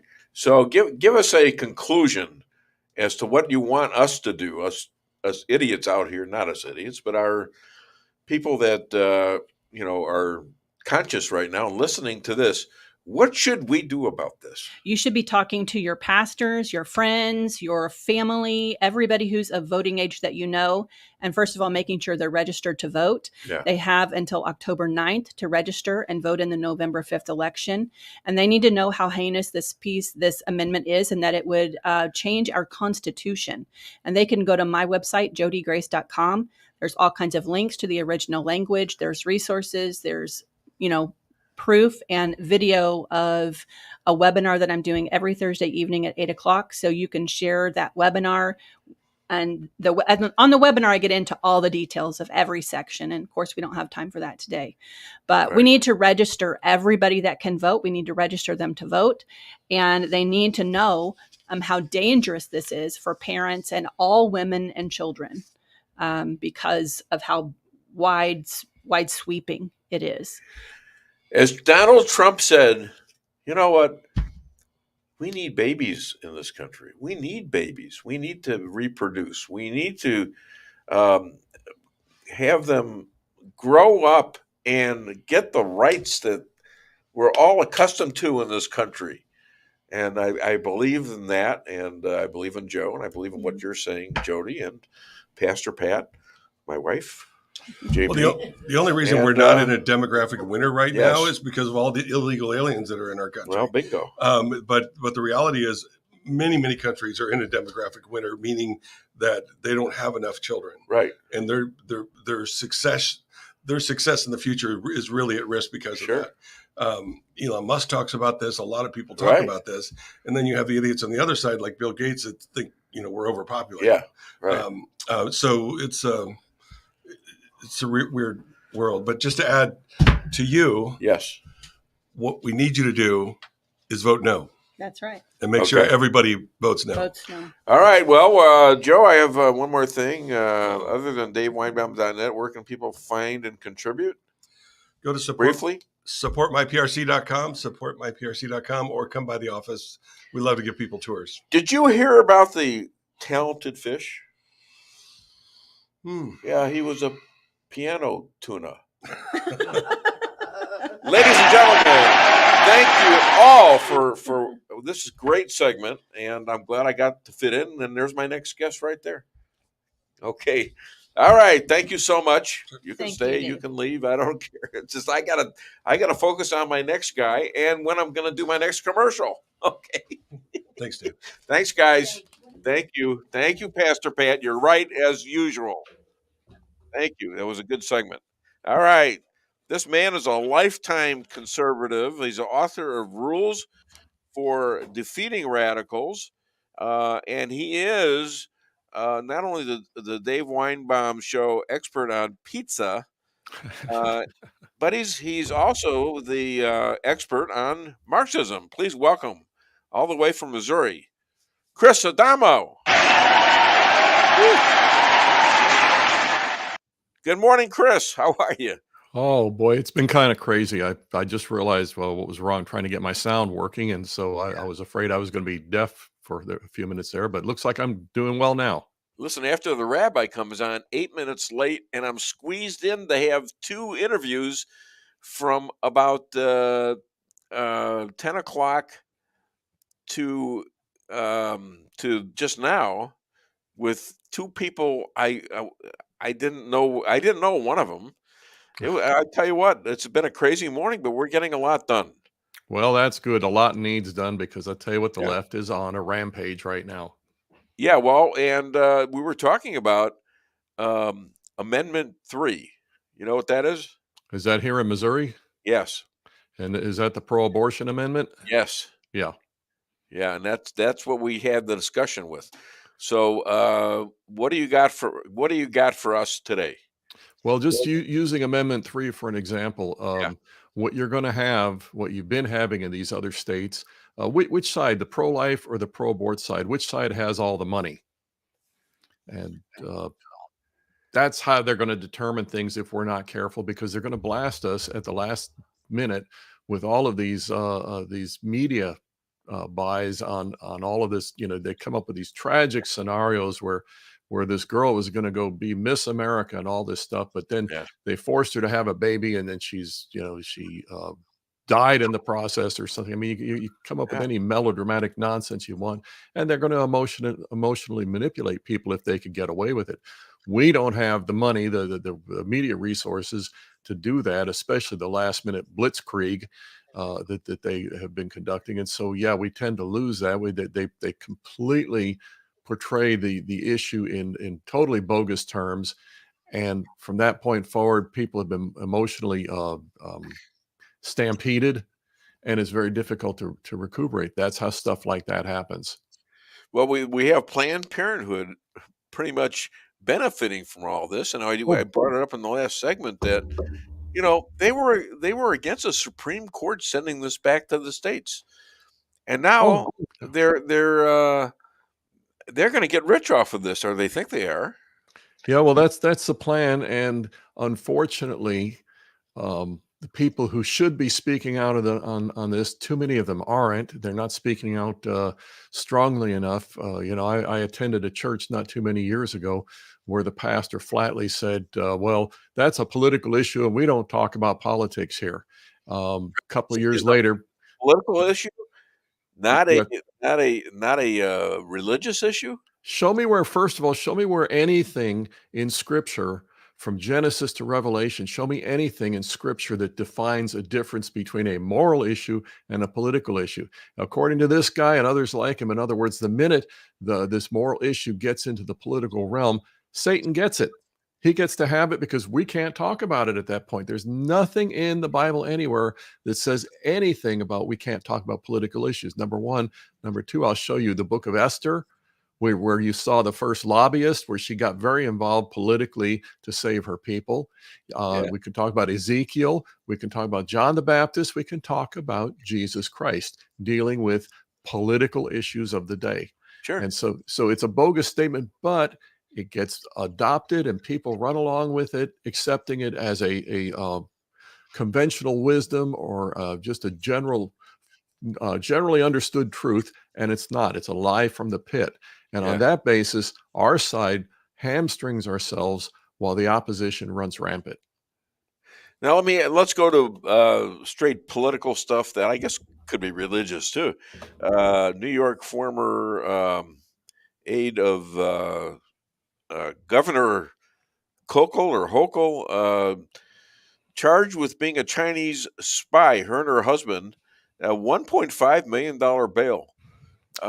What did Hochul know, and when did she know it? For goodness sakes! And we saw the same thing in the Congress, the other end of the country. Eric Swalwell of California, and Feinstein, yeah, she had the same problem. And these people know what's going on. They're They can't be that ignorant. I mean, if you and I, if we react to the sight of blood by fainting, that's just a human reaction. That's understandable. But if you're a medical doctor and you faint in the sight of blood, you should have known better. You should have known not to get into that realm. The same thing with these people. If it's just a commoner at the Walmart store that gets infiltrated with a Chinese spy, you can say, well, they were out there trying to sell whatever Walmart sells. They didn't know any better. These people absolutely know. These people are absolutely aware of what's going on. What they didn't expect was to get caught at it. Huh. So, okay. So what about do you think Hochul knew she was a Chinese spy? I'm thinking that if she didn't, the amount of negligence on her part was beyond criminal. She needs to be held accountable. At a certain point, you're enabling things that you've sworn an oath not to enable, whether it was her devotion to all the DEI stuff or whether she chose a blind eye or whether she got paid off. I don't know what the answer is. Well, she was very open to Donald Trump being served all these indictments in her state, which were clearly meant to upset the election, to make the election fraud. So, I don't have a lot of mercy on her for having Chinese spies for years and years and years influencing her. And let's talk about the nature of the charges on both sides, because the charges against Donald Trump have been totally fabricated, contrived. They're just a total invention for purely political reasons. Here we're talking about international espionage, and this right here, if she's collaborating with that in any way, she is guilty of treason. Remember what they used to do to spies back when we had justice in this country? Yeah. Well, how about those who collaborate with spies? Well, okay. They are susceptible. Now you got the judge in the Trump case, and he's scheduled to jail Trump on, I believe it's the 18th of September. Is he going to actually do that? And what's going to be the reaction? Let's speculate as to what's going to be the reaction there. Well, I'll tell you where we're at right now. Now, every presidential election since I can remember has gotten progressively a little worse and a little worse, where it's like this huge national upheaval with the intent of one side or the other taking the reins for the future. We hit a point, and I'm thinking personally, my guess it was about 1984 when Walter Mondale ran against Reagan for re-election. Yeah. We hit a point where we had obviously a pro-American president who had done great things for the economy and everything. And all of a sudden we're getting this social justice leftist trying to run against him. It was at that point where that we weren't looking at two sides of the same coin of American patriotism with just different economic policies or things of this nature. We were looking at not just right versus left. We're looking at good versus evil. It wasn't as blatant as it is now, but that's what you were seeing. Now, Mondale, was he a wild, crazy, progressive liberal? By today's standards, no. By today's standards, he wasn't, but he was leading that way. I remember it sort of got along. I mean, it wasn't great. I mean, look. Well, the thing is, our side is always trying to get along. They tried to assassinate Reagan too. I mean, who knows how that happened. The difference with that John Hinckley with Reagan is John Hinckley was a crazy kid with an obsession for Jodie Foster, I believe, and somehow he was going to emulate a part in some movie and get her attention that way. But this guy Crooks was crazy, right? Well, yeah, he was, but Crooks was not the assassin, okay, or the would-be assassin. Let me just emphasize this. Is there a scoop for the Dave Weinbaum Show right here? No, this has actually been going around now. Pay attention. First of all, when he was on the roof, you remember the fact that when he was on the roof, people are yelling to the Secret Service that there's a guy up there with a gun. Now, if you've got a president anywhere within a mile and you're saying there's a guy with a gun, everything should stop. Everything shuts down. They if he's on stage, they get him the hell out of there. Or if he's getting ready to go on the stage, you say, Mr. President, you got to wait. We got a problem. And none of that happened. Now, the first thing that they tried to do blame it all on incompetence, which if there was incompetence, and there was, we can go into all that, but the incompetence still does not explain all the things that happened. That's right. The amount of pieces that had to be set in place for that kid to be up there with a gun at that point it's ridiculous. It's as ridiculous as saying that the voting just shut down randomly on in 2020 and just randomly came up with 99% of the people being counted in the interim for Biden. It just you hit a certain point where coincidences are not possible to that degree. Yeah. And I will tell you the other thing, you go back and do the ballistics on those bullets. They didn't come from the right angle. The person that got shot behind Trump, they were not down below him, which would have meant that the shot was coming from up higher. They were up above him, which meant that the shot was coming from below. And the vicinity of all three shots to each other, it wasn't coming from some crazy kid. It was coming from an expert marksman. Now, we know all of this. And just like we knew the day after the election, I don't know that for a fact. I'll start sending you some video. I don't even know how John F. Kennedy, what really happened there, and that's going to be very interesting. If in fact that Robert F. Kennedy gets a position with the Trump administration, and then has classified, to be used classified information, and unclassifies the Kennedy assassinations, including his uncle and his father. Well, just let's use that as an example. Then you have two things about that situation: that they knew it was Oswald instantly, nothing to see here, right? Yeah, but the records were sealed for 90. Well, and they murdered him 4 days later or something under police guard. And a mafia guy comes in and kills him. And the records, nothing to see here. You're just being conspiratorial, Dave, but the records are sealed for 99 years. Now, if there's nothing to see here, why would you seal the records on a presidential assassination? So we know for a fact that they're hiding something. You say, I don't know exactly what they're hiding. I'm not sure. That's true. I don't have the facts. I can make conjectures. Did you believe way back in the late 60s, in the early 70s, that there was a conspiracy that just might be true? I didn't. I was absolutely. I was, I was not willing to accept that at that point. Now, as certain facts come up, the first thing again being that when they sealed the records for 99 years, nothing to see here, but you can't look. Yeah. Okay. I can tie the operation of these people back to when you were saying we're all trying to get along. The point was that they were advancing their agenda while being able to keep up the facade, the bald-faced lie that they were trying to get along. Okay. And again, taking it back to Mondale, they weren't trying to get along. They were trying to advance their agenda. And at the time, they could advance their agenda while looking like, well, we're still patriots. We just disagree on these economic issues. I've heard this phase we're in right now referred to as non-kinetic warfare. Yeah. Okay. In other words, we're fighting a war. We're fighting a war to defeat the enemy, but it's non-kinetic. And what does that mean, non-kinetic? It means we're not actually shooting guns and blowing things up. Right. Okay. It's a psychological war. Yeah. Here's the thing about non-kinetic we're warfare. at war. You're saying we're in a civil war right now. We are. And I agree. A non-kinetic war only remains non-kinetic. Pay attention here. This is important. Pay attention, America. I'm listening. Not just you. I'm talking about talking about the listeners. Non-kinetic war only remains non-kinetic as long as the aggressor thinks he can win that way. Yeah. Because the minute he can't win in a non-kinetic manner, here's the last sentence of my, or two sentences of my monologue.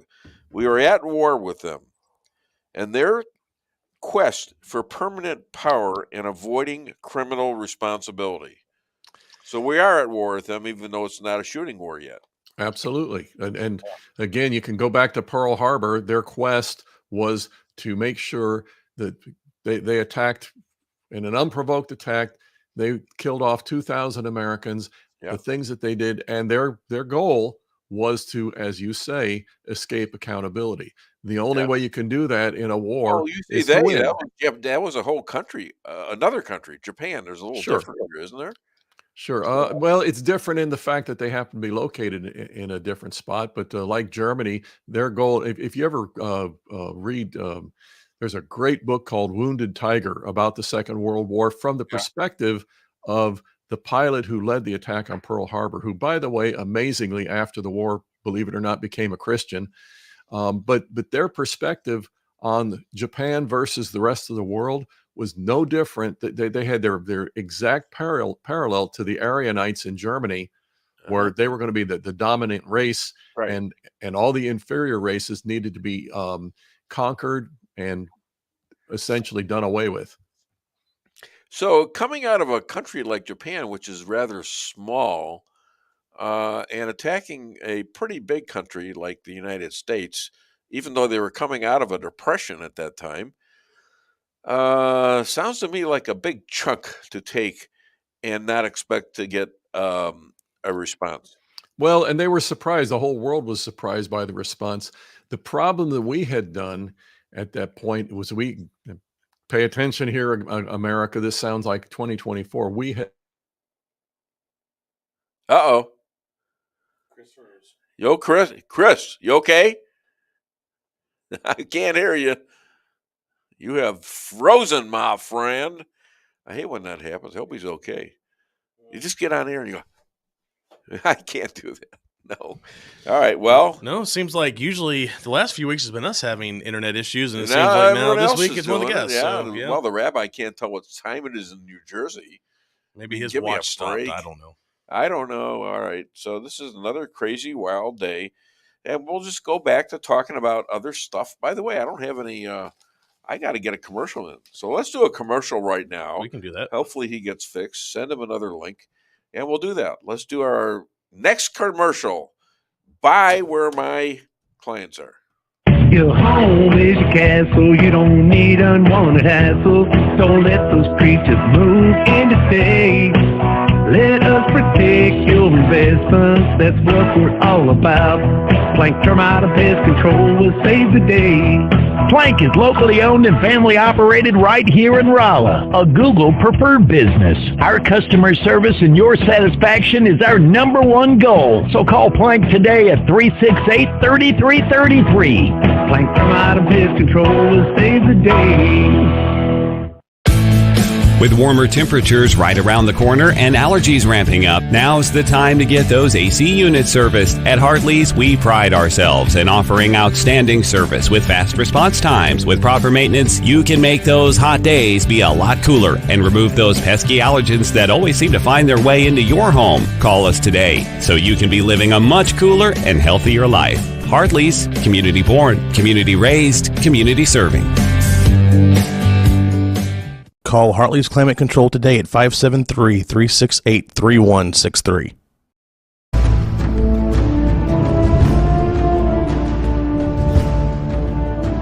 Never be too coy to tell your friends and family about koi sushi and hibachi. Celebrate the best Chinese-Japanese restaurant in the Midwest. Call 573-426-5551 to make a reservation or order takeout. Locally owned, 1808 North Bishop, Rolla, Missouri.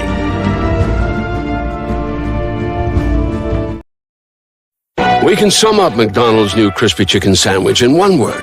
Crispy. But also juicy and tender. Okay, it's crispy, juicy, tender. All one word? But then, also pickle. Oh, and potato bun, which is 2 words. Okay, we can't sum up our new crispy chicken sandwich in one word, so you'll just have to try it to understand it. Order ahead on the McDonald's app at participating McDonald's. Ba-da-ba-ba-ba. Merrill's Quarry and Asphalt, 40 years serving cities, counties, and everyday businesses with driveways for people who live and work in our little piece of heaven right smack dab in the middle of America. Call 573-578-9101 for your free estimate of rocking, rolling, paving, driveways, sealing, and striping too. That's 573-578-9101 for your free estimate. Your home is your castle. You don't need unwanted hassle. Don't let those creatures move in to stay. Let us protect your investments. That's what we're all about. Plank Termite and Pest Control will save the day.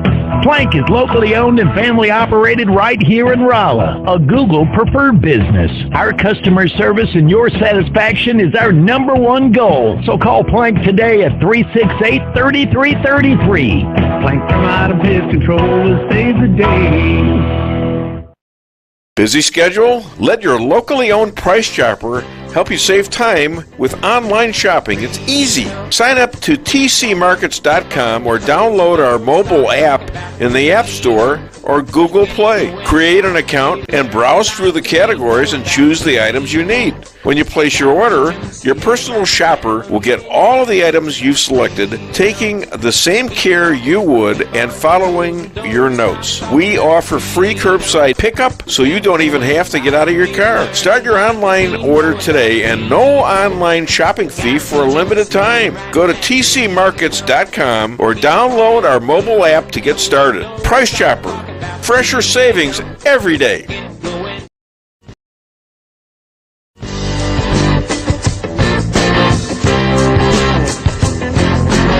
A-Car Real Estate, where experience matters. 532 million sold since 2003, the number one sales volume in Phelps County. As a client for decades, I can say they are the best in mid-Missouri. Call 573-368-7355. That's 573-368-7355 for the best real estate experience you'll ever have. Gotta reach 'em, see it right now.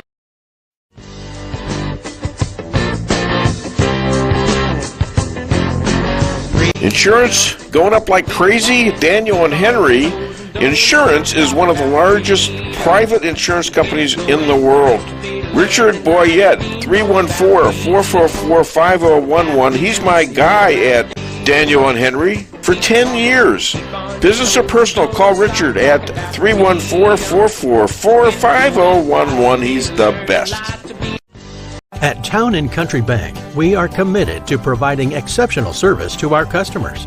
We do more than just provide loans for our community. We help make dreams become reality. Whether it's a new home, farm, business, or a new car, we would love the opportunity to help. Stop by one of our 2 Rolla locations and let our friendly lending team remind you how special hometown banking can be. Smart, friendly solutions. Town & Country Bank. Member FDIC. Equal housing lender. And I think we're back with Chris Adamo. What happened, Chris? It looks like my system just crashed. I've literally never had that happen before. So my apologies, or you didn't do it. Morals bot sneaked in there. I don't know. But you're going to call me back, but that's fine. You got about 7 minutes before my next guest, and we got Hunter Biden now, who at first refused to pay taxes, and his excuse was he's high now. Now he's pleading guilty to all 9 charges. I think I know why, but do you? I obviously drag it out for a few more months, and then Dad will pardon, and then that's the end of that. I mean, it's easy to see this. The point that we need to understand: the presidential pardon was never meant to give the president the ability to give a free pass to his favorite criminal collaborators. The pardon was a means by which the public could appeal to his own interpretation of what had gone on, and he would be the final arbiter on the case. So yeah, you can imagine that if somebody that Trump was to pardon happened to be a 16th cousin, and even if they were innocent, the fact that, they have some relation, they visited Mar-a-Lago 20 years ago or whatever, and he pardons him. The left will harp on this as if this is a defining moment in American history, but they're going to ignore this. Yeah, the right will do it too.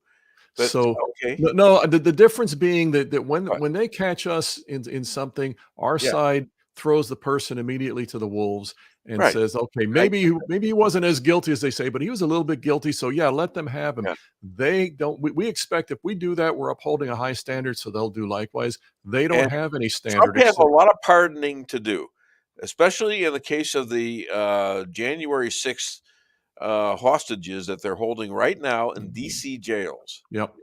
Doesn't And see, it? the thing that you use the right Let word him, there. let him kvetch about it all day long. Yeah.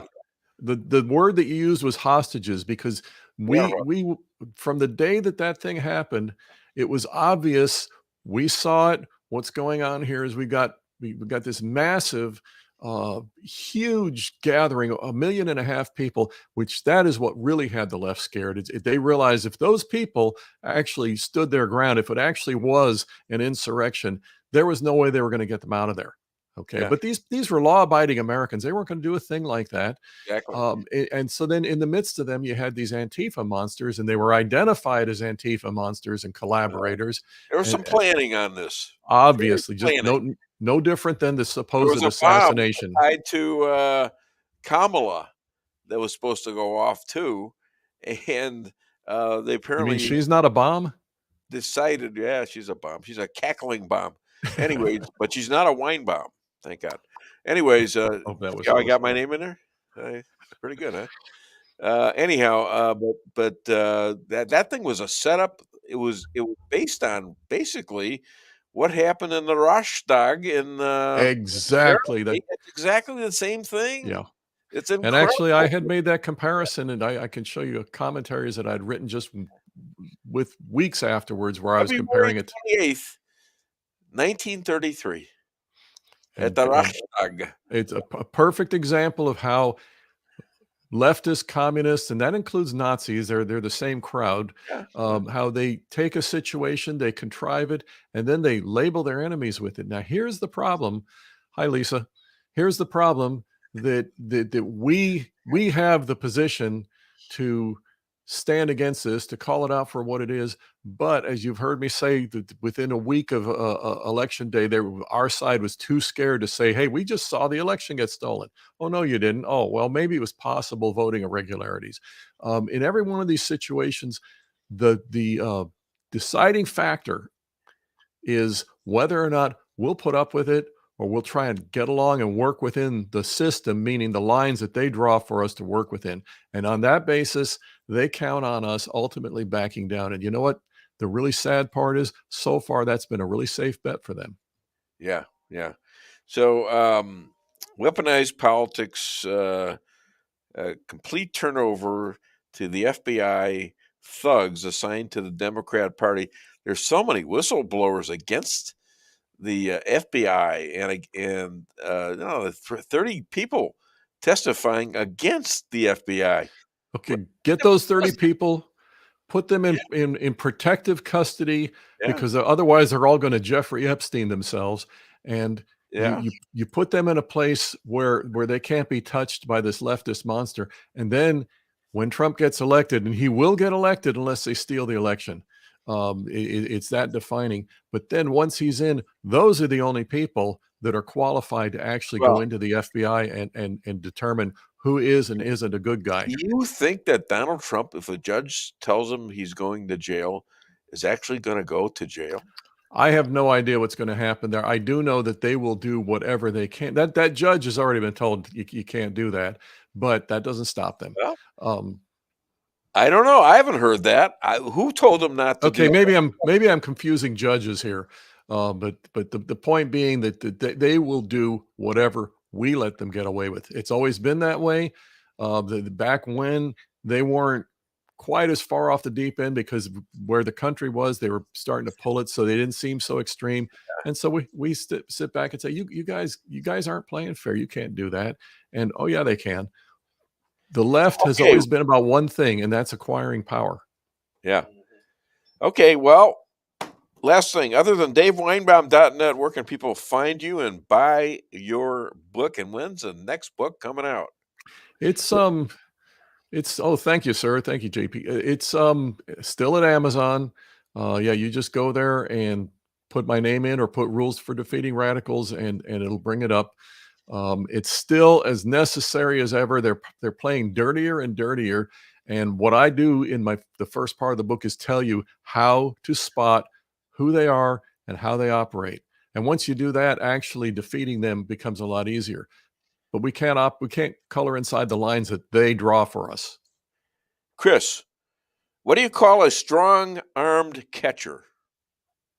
Strong-armed catcher. Yeah. He's a throwback. You get me more crickets than I deserve. Okay, that wasn't bad. It's a throwback. It throws back. Oh, never mind. I can't tell you. Hi, come on in. Come on in. All right. I'll see you, my friend. My next guest is here. Keep up the great work. All right. You too. Thanks, Chris. Bye-bye. Okay. We've got our next. This is amazing. How are you? You're I'm good. fine. Yeah, great. Haven't seen you for a while. No, it's been a long time. You had a good summer, and you might want to put the ears on. Yes, sir. So you can hear all the wonderful stuff that we're doing here. And you know my wife, Lisa, right? Lisa and I have already said hello. Oh, good. All right. And by the way, Chris Adamo said hello. And you weren't listening, and you just kind of ignored him. So I'm sorry. You didn't have your ears on. See? All right. It doesn't matter. Not a big deal. All right. My next guest is former state senator in Missouri, then state treasurer. She ran for governor and considered as the first female. Why did I say both words? Female president. Please welcome all the way from, originally Salem, Missouri, Sarah Steelman. Great to have you. And we had a big discussion about Article 3. And are you up to date on that? I really am not. I have to admit, Lisa and I were talking about it. I know there's been some litigation over it. And I'm well, it's somebody's hopping on this thing. And it's a Supreme Court justice decision which took the abortion issue out of the Supreme Court and out of the federal court and put it back into the states. Yeah. The problem is you got people really taking advantage of this, and now they're talking about kids and transgenders and all sorts of things that are in there. So you might want to when you get a chance, take a look at that. You can have that. Yeah, thank you. Yeah, I think you'll. I know there was something in one of the papers this morning about the decision. Yeah. That was against Ashcroft, but I'm just not sure what. Yeah, it says what was being litigated. He was sued for ballot summary language because he wrote truthful ballot language on there, and he got sued by it. But I have scanned this. I will be posting it to your page. Good. So great. For others to look at. Appreciate that. All right. So after she criticized Kamala, Tulsi Gabbard. Do you know anything about Tulsi Gabbard? What do you think of her? I like her. Yeah, so do I. But she was a Democrat. She was a congresswoman and soldier, 20-year soldier. But after she's a conservative Democrat. That's hard to even put the words together these days. I mean, how many conservative Democrats are left? Maybe 2. And even that question is a little bit questionable. How many of them are left? Never mind. All right. So after she criticized Kamala, she says she was designated almost immediately after this as a secret terrorist. And she was on terror watch. Every time she got on a plane, they practically searched her and her husband, and they confiscated her phone and stuff like this. That's crazy. Yeah. Scary. And it's called Quiet Skies. They actually had a name for it. And this happened after Kamala. Huh. And you wonder why she's agreeing with Brazil on giving X an invitement to not be there anymore in Brazil. Did you know that? I did not know that. We're going to keep you up to date. I have to admit, I have truly been vacationing. That's great. I've kept up with how are the grandkids? With the big stuff, but not. Does BB call you anymore? No, BB, she's a friend of BB Netanyahu's. But yeah, he's kind of busy. That whole thing. Now they want that this last week, and the immediate blaming of Bibi Netanyahu for the 6 hostages that were murdered. Yeah, it's beyond my comprehension. Yeah, they're blaming him for it. That's Biden. Biden first came out and said, there's another point here, saying that the Palestinians have a point. Number one, and then saying Bibi is not, or Netanyahu is not doing enough. What's he supposed to do after they just murder? They came in the country and they killed more Jews in one day than if we had the comparable killings of Pearl Harbor and the 9/11. 9/11, that would be about 41,000 Jews being killed in one day. A country like that can't. But that's been lost. Like that is not important. It seems like in the discussion that goes on today. It's just it goes on. Mind-boggling. You got all these schools now, anti-Semitic, back again. As I asked the rabbi earlier, I says, so what did they do in the summer? Did they take the summer off? Did the terrorists have summers off? Somebody said they all went to Nantucket for a vacation. all the elitists. Yeah, what was that? Did you see them on vacation? I did not. Were they wearing masks and waving the flags? But I was in the hurricane in South Carolina. So. Oh, were you? Yeah. Ooh, yes. That was long. It was a wet. It settled. The tropical storm settled over where we were. Yeah. For 6 So days. where's David today? Is he on the golf course? David had some appointments he had to be at. All right. Well, he's but welcome to. He may make it to the golf course yet. Well, that's a shame. You mean you didn't golf while you were out in North Carolina? It rained the whole darn time. Well, what kind of a golfer are you? A little rain? Come on. No, this was a tropical storm. All right. Anyways, so your thoughts on some of these people that now have crossed over? Tulsi Gabbard, as you talked about, Robert F. Kennedy. That's a big deal. And then Elon Musk, a big, flashy liberal, all of a sudden, he wants to be in the Trump administration with an idea that he's going to, as a guy who's really good at it, he's going to fix government. He's going to make sure he gets rid of waste in government. Yeah. And he could do it. I think it's great. Yeah. It's if Trump wins and he follows through with that, I mean, it's something that's so absolutely necessary just from somebody who's been in a position of running government. Yeah. Like as commissioner of administration, that was my last job. Okay. Which is basically overseeing all the departments and figuring out ways to find efficiencies and run better. And so you're right there. Oh, I'm right with him. Yeah. It's a big job. Yeah. And I mean, you can identify. And that's statewide. We're talking about basically this is not only USA. Yeah. But it's all over the world. Exactly. Yeah.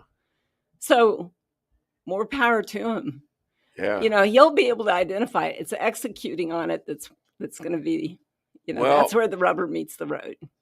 Yeah, but if I don't know. What's your predictions for the election? I don't know. I don't know yet. Can you run as a person who completely changes your tune over what you said just a couple of years ago in the last administration? Can you cover all the things that went wrong during your time and blame it on Trump? I don't see that happening. I don't see how many people can understand that. I mean, that's her strategy, and it's being reinforced all across the media. Well, that I know, and that's to be expected. But I don't know, just I'm too into politics. Like, I watch too much of it, but just the random person who doesn't really follow, that's who I worry about. Like, are they going to be sucked in by some of the stuff that she's saying? Well, they're the going fact to get. That she's a female, I think that's going to help her among females. She's a black Jamaican, Asian, black. I don't know what she is, and I don't really care. But first she comes out as a black, then she comes out as a Jamaican and an Asian and all that stuff from India. Who cares about it, really? I think there'll be some women who care about the first female president. Yeah. But what about the women that, you talk about the Amendment 3, and let's talk about the transgender situation, because now they're going to be blocked from seeing their parents about this. The doctors that operate on them don't have to contact the parents. They don't even have to be doctors.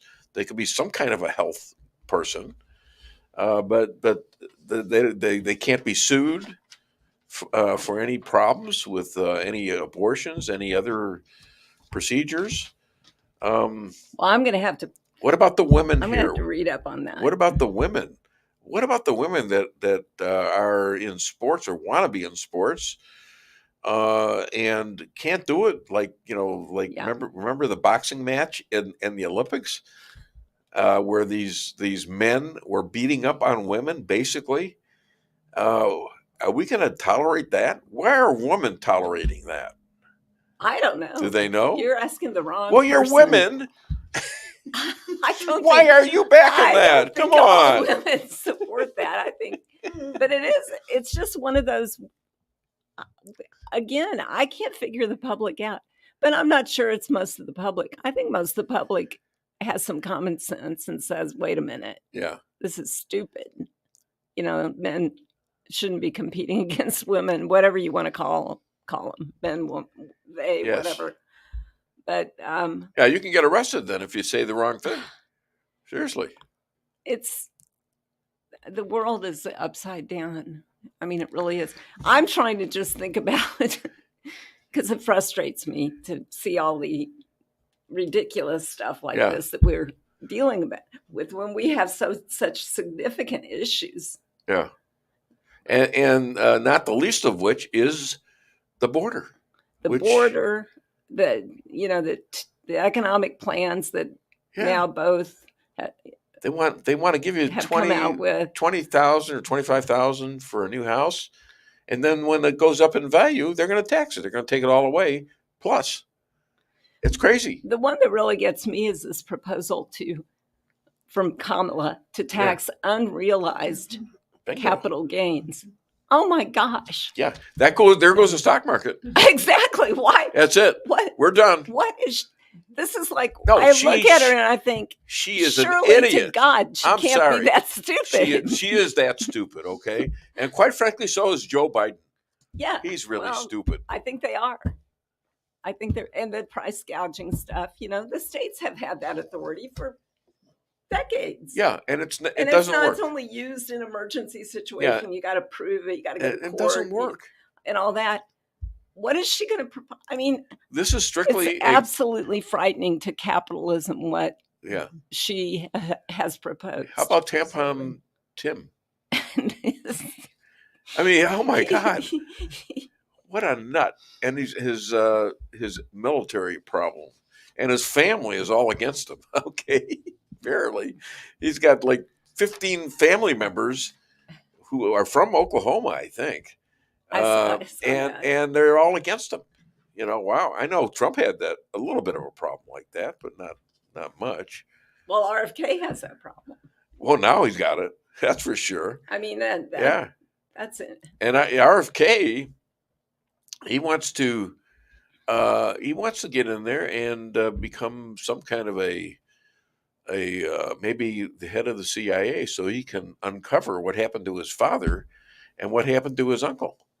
Well, I think he should be the to make America healthy again. Yeah, I'm on his bandwagon on that. Because, and so FDA or something like that, I think would be, if he could make it through the Senate, depending on if the Senate is Democratic. Yeah, he'll never get confirmed. Right. Isn't that an irony? A Kennedy could not. Yeah. I mean, I don't understand this hatred towards him. He's a traitor to them. He's very interesting. You know, he's got a great curiosity. I agree. He's got a good brain. Yeah. He's been involved in lawsuits and all this stuff. He is liberal as hell, but on some things. But some things he's not. No. Some things he's just he's a worthy person who's shown his worthiness, especially on the vaccine problems that this country has had in the pandemic. You know, and standing up for the rights of people not to have to take it. Right. You know, so and standing up, that's an essential right that we seem that's gone missing here. So he should be good at that. And but I'll tell you what, I'm feeling like just maybe this is too obvious for the Americans to pass up. They're suffering right now. America is in a deep suffering period. And you got to figure they can put 2 and 2 together. Even the dumbest of us know that Donald Trump was the president.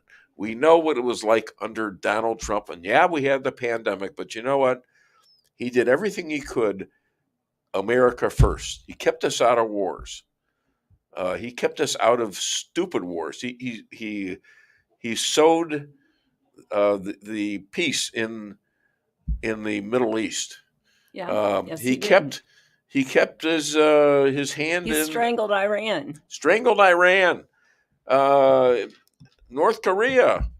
He actually was on talking terms with that guy. I consider that a good thing. And Putin. You know, It's good to have conversation. It's good for them to know, right, that if they screw up, there's going to be a huge problem for them. Yeah, or a huge tariff like he had on China and on Iran. So I mean, if you think in terms like that, if people can just get that message, they're still going to get a lot of Democrats who are loyal Democrats, but I don't think they're going to get I don't think they're going to get the enthusiasm they had for other Democrats. And I still say that now there's proof. There's a lot of proof that the 2020 election was stolen, that Donald Trump actually won that thing. And I believe it. Georgia's reversing itself now. Georgia. They're coming out and saying, Kemp is telling, what's his name? Rudolph, the Red-Nosed Reindeer, whatever his name is, the Secretary of State, that he's got to straighten out his elections because what he did was fraudulent in the election. So what does that mean? And it means also that Fani Willis was probably part of this, the prosecutor there. Mm-hmm. So anyways, yeah. Your thoughts on that? I mean, do you think there's enough evidence now that they have? I haven't looked. The problem is it takes a couple years to gather this kind of evidence, and the elections are fast, and then when they hit, you can't do anything about them. But they better do something about it in preparation for this election, and I think the Republicans are, and I think they've got their eyes out. They got 500 lawyers out there. They got 100,000 people going to be working in the units. By the way, I've got Jeff Zink coming on next, and I think he's a huge guy in that theater because he invented the audit that for elections, the forensic audit for elections. He knows it's stolen. He knows 2022 and 2020 was stolen in Arizona for sure. He knows it, and nobody's suing him. So, anyways, so I was going to say something else, though. Go ahead. But now it's flown to my head. Good, you're not the only one. Yeah. Thank God. I don't know. I worry about. I just worry that people. It's easy here in the Midwest to kind of get the Trump. Everything's. Right. People have good common sense, and you look around, you talk to people, and it's like, what, everybody agrees with each other. But I worry about the areas in some of those really. Well, you're getting a lot of people in common areas that would be Democrat. You're getting a lot of blacks understanding what's going on. They're getting their jobs lost. They have no police protection per se. Yeah. They want police protection. Yeah. Like anyone else. They don't want their kids dying. As long as they, I think they recognize that, but then they've continued to vote for the Democratic mayors that control their cities, and so you got to wonder, like, wait a minute. They've started something different. They started to boot some of these people, like Kerry Bush, and the other guy who was the school teacher. Oh yeah, progressive. I forget. Yeah, out of New York. They kicked him out, and it was substantial. Yeah, that's true. So there is some hope, I believe, and I think there's hope in a lot of different places, like Georgia. Of course, a lot of that was the Jewish influence in St. Louis. Yeah, well, both places. Yeah, in fact, Kerry Bush has joined the leaders to eliminate Jews. Here I am. Can you imagine this? I'm a Jew out of Rolla, Missouri, doing this. It's a great place. You're right about this. The people are nice. They're not all, they all want to attack, and they love to attack me on my politics, and sometimes my wife does too, by the way. And I love the arguments. I love to argue with them, and most of them have conceded what I've said to them in the past, from the pandemic. Even Lisa. Yeah, she'll nail me. You're wrong. What are you talking about? Are you kidding me? She's a wife. I have a question for you. I'm a person with a brain. See, the implication is. Yeah. In fact, I'm going to tell you the joke I had for her. Move on to your next subject. That's it. The most important thing me and Lisa hit it off when we hit it off so well. The first thing we did was we exchanged therapist phone numbers. Yeah, okay. Now I don't have to do a joke for her. Give That's her it, right? No, right see, here. It's really funny. Now I got a question. We both got problems. Yes, ma'am. So this morning they charged that gentleman, that father. Yes. With murder. Yeah. And manslaughter. The parent of the 14-year-old. Yeah. What's your thoughts on that? I mean, I look at that and I think, I don't know. Well, it's very. They also put something on that a year ago when the kid was 13 and threatening to do this. They went to the father, and the father was very, helpful and said, I don't know, geez, I'm telling him, I'm talking to him, I'm trying to get him fixed up. What does he do next? He buys him an AR-15. I saw that. If that's, he buys an AR-15. So he knew about it. The sheriff went out and talked to him. It was on tape. I heard the tape. I said, I think it's a good idea if that's the case. And the kid was talking about shooting up people at 13. And the father then goes out and buys him a rifle to be able to do it. I think it's a good charge, and I think it's going to have a lot of parents saying, I better, watch this kid. Mm-hmm. Okay. Now, the other thing they should be doing, which I've been talking about for years and years and years, and something they do in Israel, is they have teachers who are armed, teachers who have a place to go to get an I arm. thought I heard that they were armed in Georgia, or could be. Then maybe that was Well, wrong. I didn't hear that. I didn't hear that. But also, I would like to see some police offices attached to high schools and maybe even colleges. So that could be a deterrent, at least. Isn't that a sad state of affairs? Okay, you want that? Do you want a Second Amendment? Do you want to give the government all your guns? No, because that's what they want. But I think there's a deeper problem here. But we have a Second Amendment. No, a deeper problem that a 14-year-old kid goes in and shoots up people. What is causing this frequent school shootings? I mean, I'm not a psychiatrist, but I assume it's some kind of a hatred of being picked on and tortured and stuff like that. There's a spiritual crisis. Spiritual crisis, and it's parental guidance. I mean, you have to do things that let your kids know the difference between right and wrong. Well, that's true. You got that responsibility. I got that responsibility, and you've got to be able to show what you've done. If you haven't done anything, or you buy him a gun, and he's talked about this, then you got a problem, I think. It's all just troubling, Of course, it's just very troubling. Life is troubling. That's what I've discovered. Life is troubling, and I pray a lot more than I did when I was younger. That's for sure.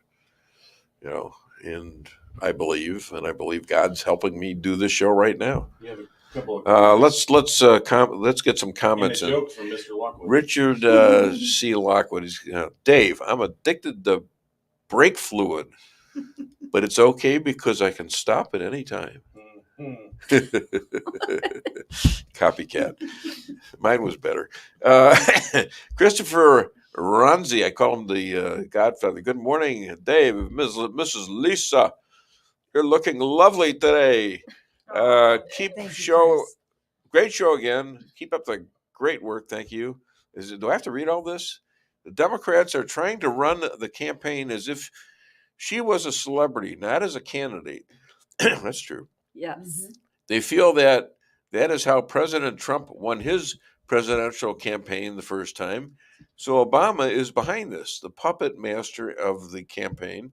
So now they flip the issues that President Trump came up with and established. The idea of this is to go to the only debate and debate yourself with the issues that you have come up with. You wouldn't think that one single man could screw up. I would screw up.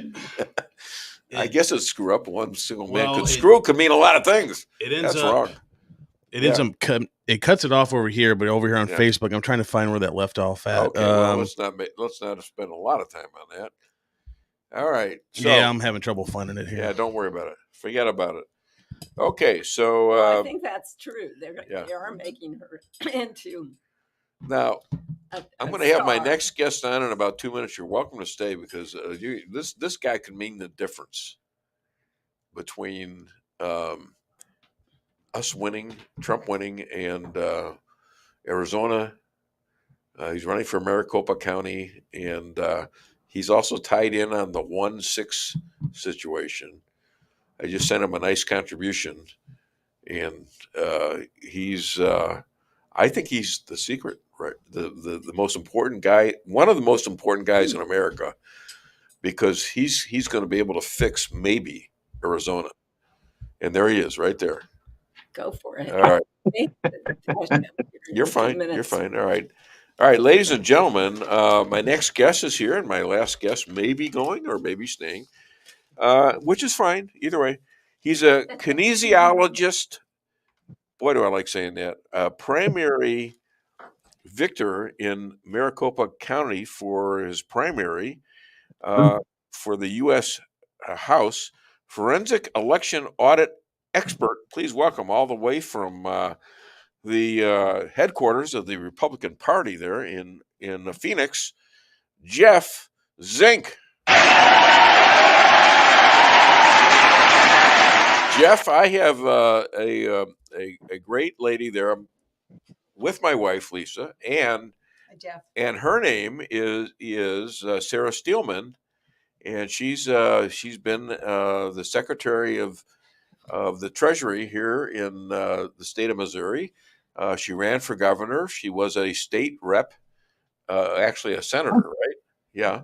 So she's in the know, and was actually considered to be a candidate for president at one time. This is Jeff Zink.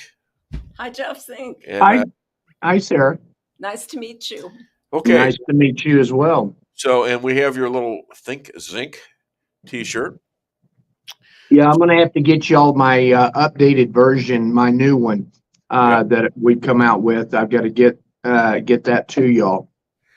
So tell JP to send me the sizes so I can send y'all out all the shirts. Okay, appreciate it. Tell us about the what you're doing now after winning the primary, and how big was the victory in the primary? My victory in the primary, I won 66% of the votes. Okay, So, that's a good kickoff right there. yeah, it really is. It's a lot of hard work, over the last 3 years campaigning. People recognize my name now. They like the Think Zink logo with the cowboy hat and everything. Of course, that's one of the reasons why I always wear it, because it is name recognition. And one of the things I was going to show you, Dave, is this right here. This is the official 24 Republican ballot. This is the golden ticket. And in the federal, if you can see right there, it has my name as the congressman, the pick. It has Donald J. Trump. We have Donald J. Trump. We have Carrie Lake. We have Jeff Zink in the federal races here. Cool. In my congressional district. So this is going out to everybody in my district. All the 6 LDs all had the golden ticket. So the only difference is the state portion of it, and the county. They'll have different aspects from that for people that are running their LDs. So LD 11 has 2 people that are running for state, and then we have House, and then we have the one person, Josh Alaya, that's running for state senate for LD 11. Tell us about Carrie Lake and Galagos. What is it, Galagos or what? It's Gallegos. Gallegos. Yeah. So Ruben jumped ship. He ran once against me, couldn't take it a second at a time, so he decided to leave and run for Senate. And he thinks he's got a better chance of staying in Washington D.C. by beating Carrie Lake, which is going to be a very tall order.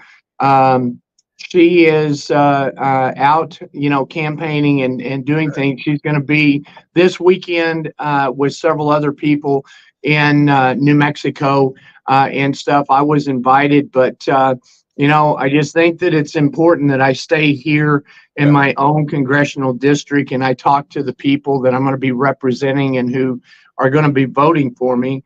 So we're going to be taking these golden tickets. Do you talk to Carrie at all? Do you tell her these things? And do you plan stuff, for example, different things with her or without her, or what? I've been planning them without her, but as of Wednesday, I've received a phone call from her campaign stating that they wanted to work with me on events So we've got about 3 or 4 events that are now going to be taking place, and we're going to see if she'll, be a part of it. I'd like to have her a part of it. She does bring a lot of people with her when she shows up to events. So that's one of the things I like, But one of the things that I've also had, Turning Point actually has reached out to me. We're going to be having some events with Kirk, right? Is that Charlie Charlie Kirk. Yeah. Uh-huh. And so that's something that's new. I haven't had, Turning Point really working with me or anything else. And so now they're coming in and they're trying to put on a couple of events. So it's really nice. And then Latinos for America First has reached out to me, and they basically are going to, in fact, we're going to be meeting with their staff today, this afternoon, or this evening. And in that meeting, what we're going to try to do is they have about 4,000 paid positions that they're going to pay people. Now, the catch is you have to be Spanish speaking to get that position. They want to go to the Latino population, and they want to convert them from Democrat to Republican. They want to meet them where they're at in their own language, and they want to convince them that the Democratic Party, they didn't leave the Democratic Party. The Democratic Party left them, and show them the difference between what's going on now. But what's really interesting is that one of the things that's happened for the last 4 years, I've been walking my neighborhoods and I've been in my congressional district for 4 years, 2,400 Democrats that were flipped in my last election. I've got 1,400 this year alone that I've flipped from Democrat to Republican. And the thing is that when the DNC came out and was giving free abortions and vasectomies during their conference, it really ticked off the Latino people. And now we have a lot of them that are now actually leaving the Democratic Party. But here's what's really interesting, and I don't know if I told you this last time, but in 2020, I was in a plus 55 Democratic stronghold. Now, I've been walking all by myself, and I've only recently, just this week, had all of these people reaching out going, hey, you know what? You actually, your district's in play. You actually could win this. We want to help you and stuff. And that's happened this week. Well, I'm the only person that's been doing that, and it went from a plus 55 Democratic stronghold to a plus 24, and then that came out 2 weeks ago, and now what's happening is that the numbers are saying that it's more like plus 15 or plus 10, and if it's that low, then obviously now you know why everybody's starting to reach out to me. They're trying to figure out what's going on, because I'm that unknown factor that nobody counted on. And you and I both know that 4 years ago, God healed me. God put me on this path, and he said that I was going to go to Washington to represent his people. Well, guess what? Everything's starting to line up. Everything's starting to look into my favor. And this is just coincidence, isn't it? It's just and that's why I think you're one of the most important people right now in the country, because as you go, as Arizona goes, and all these other states that have done these audits, like Georgia, like Wisconsin, they're also in your influence.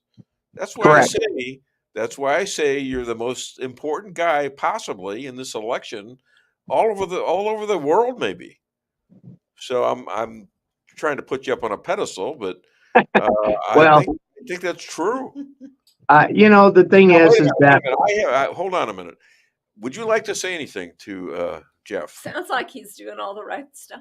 Yeah, see, she's from an That expert going politician. door to door, walking and talking Yeah. to people makes a bit. It does make a difference. People like to see and hear and have a conversation with, not just the stuff that Kamala Harris does. No interview. I mean, Yeah. you'll go and you'll talk to him. You don't want to hear somebody cackle, do It's you? much better than a poll. Yeah. Oh, absolutely. Well, and the thing is that everybody has been telling me before, well, we've looked at the polls and you can't win, so we're not going to help. Yeah. I've got people, my donors, my constituents here the Bidenomics has hit them so hard that I have the conversation with a lot of the Latino men, and they say, look, I've got $25, Jeff. I can put this $25 in my gas tank so I can get to work and make more money. Yeah. Or I can put this $25 on the table and feed my family, or I can give it to you. Who do you think wins in that scenario? It's sure not me, because they don't have the money. They have more month than money, and they're working 2 and 3 jobs. They're so busy, and they appreciate the fact that I come in, knock on their door, hand them something just like this, and says, and then I also have my flyer that goes through and it shows them. And by the time I go through that, I look at them and I go, you know what? You agree more with me than you do the Democratic Party. Why don't we change that? How can you continue? How can you continue supporting a party of death? They want to kill children. They want to transgender them. They want them to make decisions that will change their life forever and not be ever always be scarred. They want to indoctrinate your children instead of educating them, and what we want to do is we want to make sure that they get the best education they can. Let's fund the police. Let's get people in there. Let's protect our most valuable possession. See, the thing that a lot of people don't understand is, and what I recognize, oil and gas is not valuable. Gold is not valuable. Nothing else is valuable. There's 2 things in this world that are valuable. And when you go to Proverbs, you're gonna learn that children are a gift from God, and that your wife, a good wife, is more valuable than all the gold and silver and precious jewels there. And so those 2 things, if we start lifting up our women and our women supporting the men and not worry about the male toxicity, because when you, by the way, Dave, if you look that word up in the dictionary, my picture's right beside it. So. No, my wife just stuck me with a pen or something. I don't know. That was my finger. Wow. That was my finger. No, that's not right. Wait a minute. Anyways, you know what? I've had so many. I've been out pastoring I agree with today. Jeff. I agree with Jeff. I've got a minister here. I had Pastor Pat here with another pastor, and they were talking about Amendment 3. I've been out pastored once again.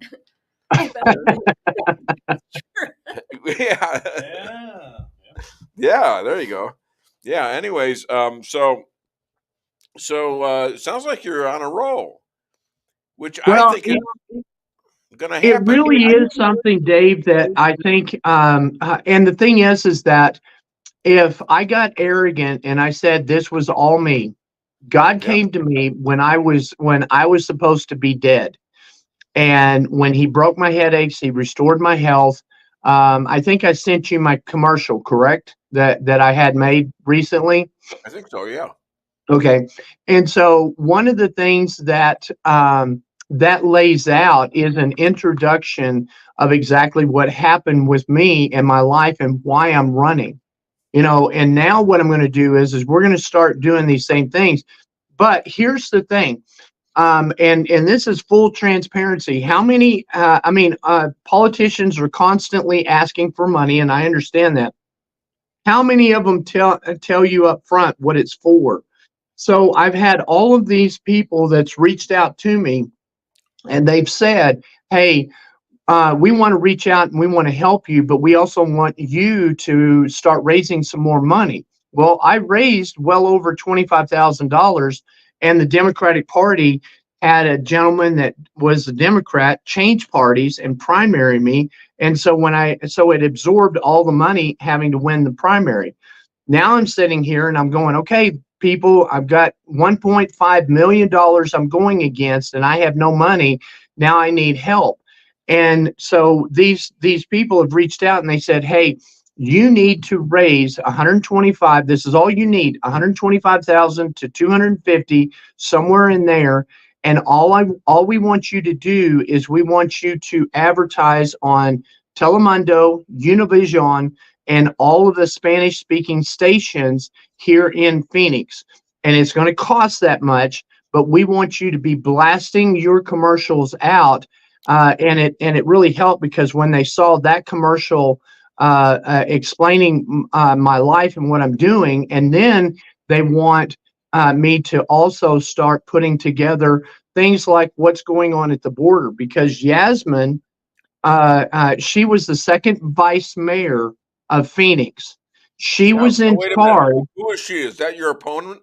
That's my opponent. Okay, Jen. So she was in charge when we had Black Lives Matter and Antifa come down to start trying to cause problems. The problem that they had here in Phoenix is when the people found out, they showed up with all of their guns. Remember, this is an open carry. This is concealed carry, and you don't have to have a permit. You just have to be a law-abiding citizen. And so because of that, they all showed up. Well, they saw all these guns and they went, okay, we're out of here. You can't pay us enough money. And so we supported the police and they left. She was allowing that. She was all for bailing out people that was causing problems to put them back on the street. She was in charge when they closed down our churches and our businesses. And then she was in charge when they wouldn't reopen. When they said we could reopen, she was trying to keep it closed. And then she was all for trying to keep people on government money. And she's all for all of these socialist ideas.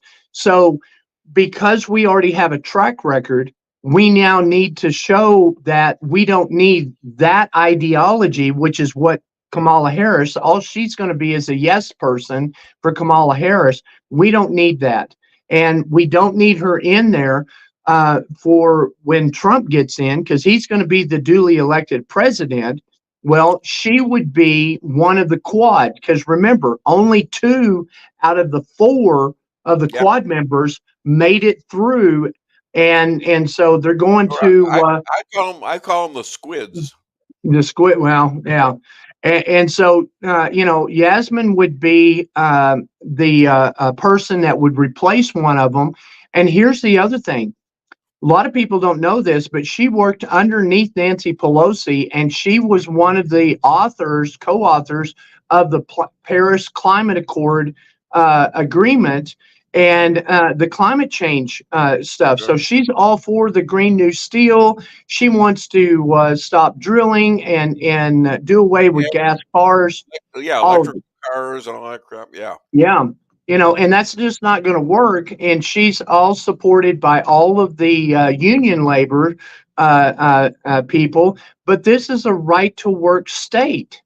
Yeah. So, we have laws in place. We don't need the unions now like we did at the beginning when we didn't have the states and the federal oversight that are watching these companies to make sure that they protect their employees the way they did back in the 40s, 50s and stuff, where they needed unions to actually fight for these rights. Well, we don't need that now.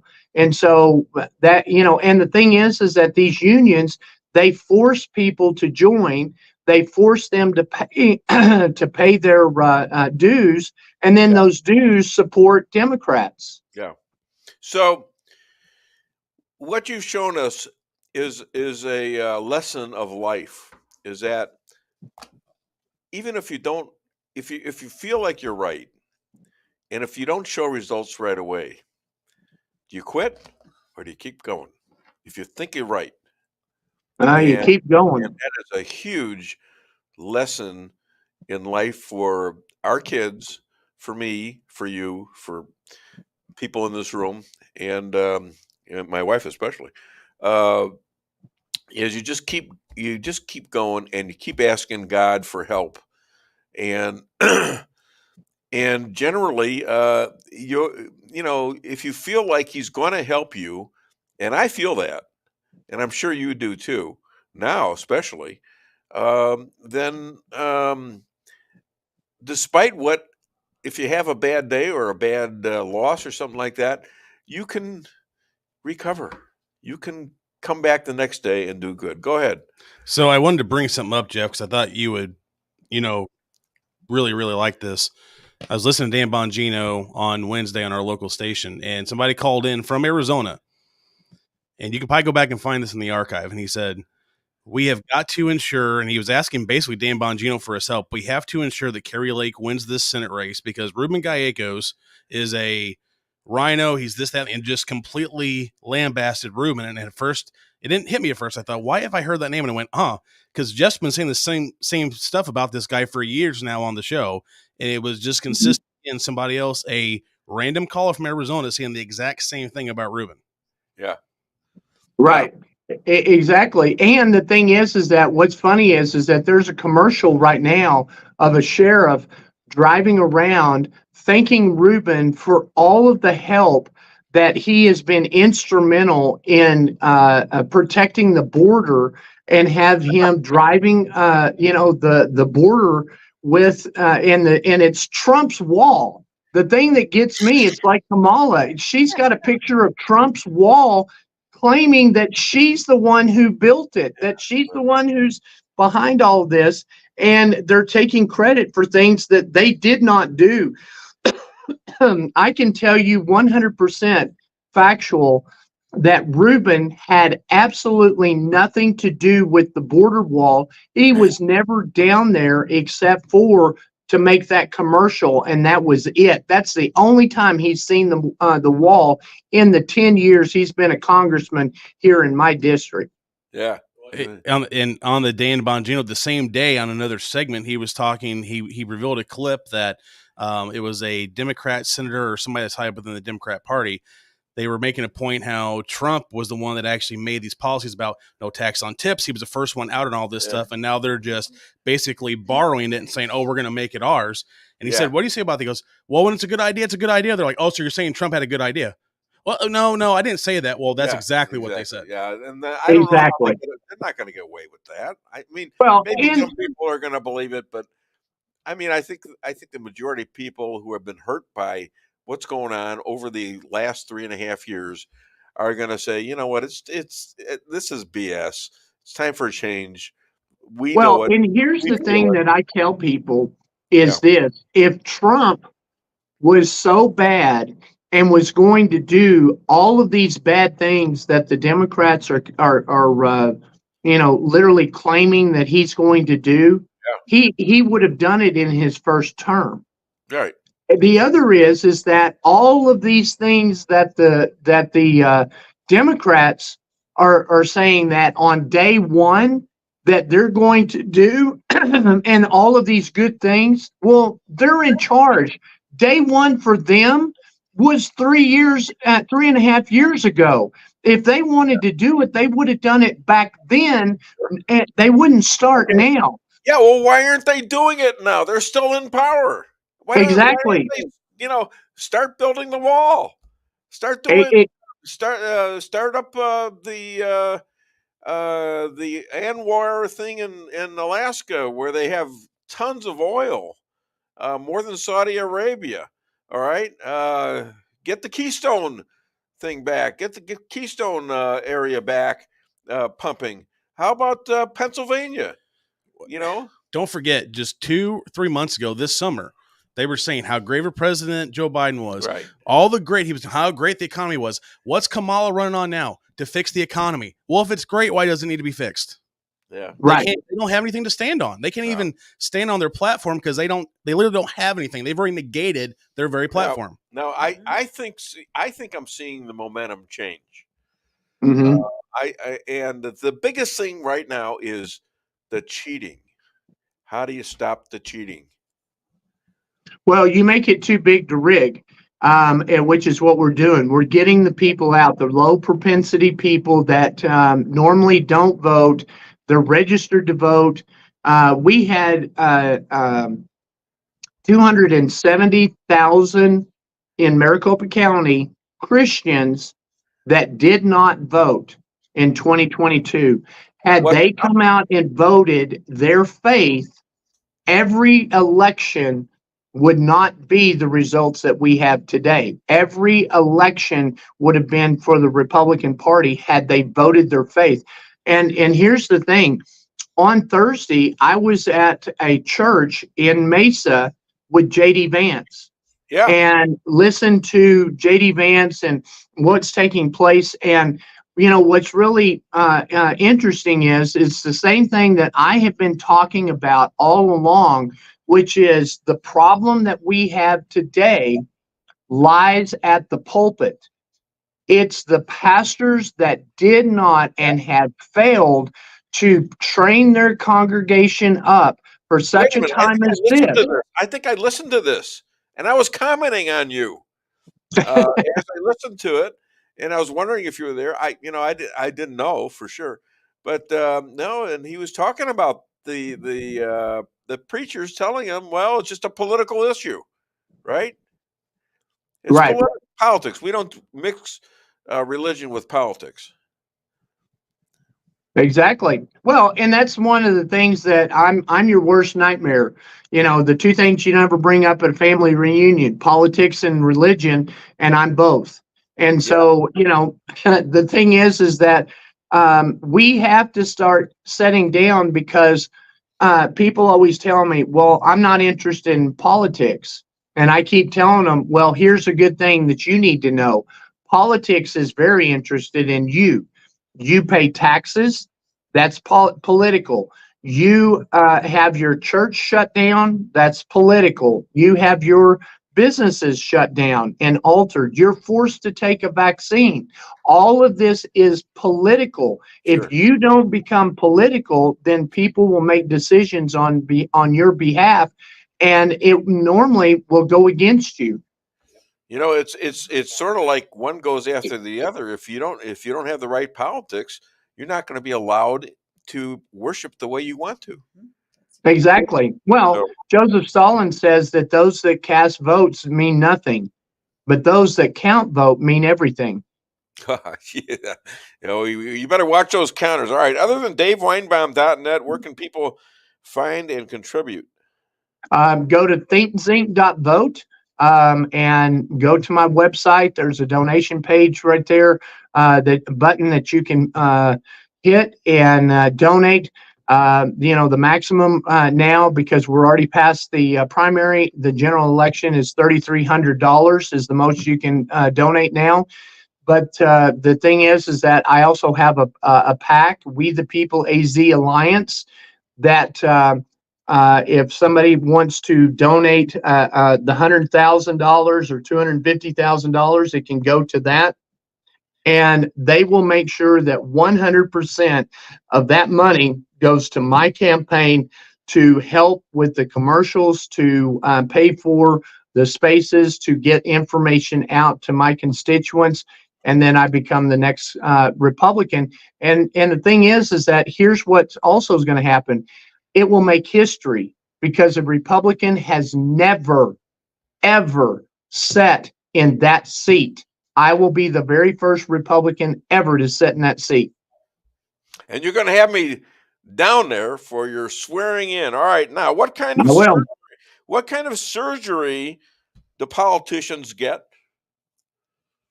A lobotomy? Some of them need it, but no, that's better than a joke, probably. No, it's elective surgery. Elective surgery. Oh my God, you had a better line than I did. All right, I did. Okay, my friend. All right, I appreciate you. Thank you, Dave. You're almost out of time. Thank you so much. Hi to everybody. Hi to the wife, and get them going. Get Carrie back in line. All right, and let's do this. All right, you bet. All right. Thank you. All right. Okay, nice job. All right, well, pretty good show. and we had a lot of people here, and we managed it, right? Didn't we? We had some things go wrong. We had some things go right. This is live. It's a live show. I'm not cutting anything out, and I'm very happy with the way the show went. Thank you. Oh, I forgot to thank Rick Camino, who is also a good friend of Rick Henderson's, who gives us all the clips. He makes all the clips and stuff like that. So nobody reminded me. Thank you very much. But You're welcome. all right, You're we welcome. are. Yes, thank you very much. Make sure and give credit to Rick, by the way. Yeah. Yeah, We're- thanks. We're here to support you, dear. Yeah. Okay. Listen, it's got 20. Now you're going to start talking. There's 20 seconds left in the show, so I have to end it. I have to end this. All right. please end Don't it. remind me of anything I need Please to end try it. on. Okay, this is great. Please end it. Please end it. I'll be back with another edition of the Dave Weinbaum Show next Friday. Thank you for listening.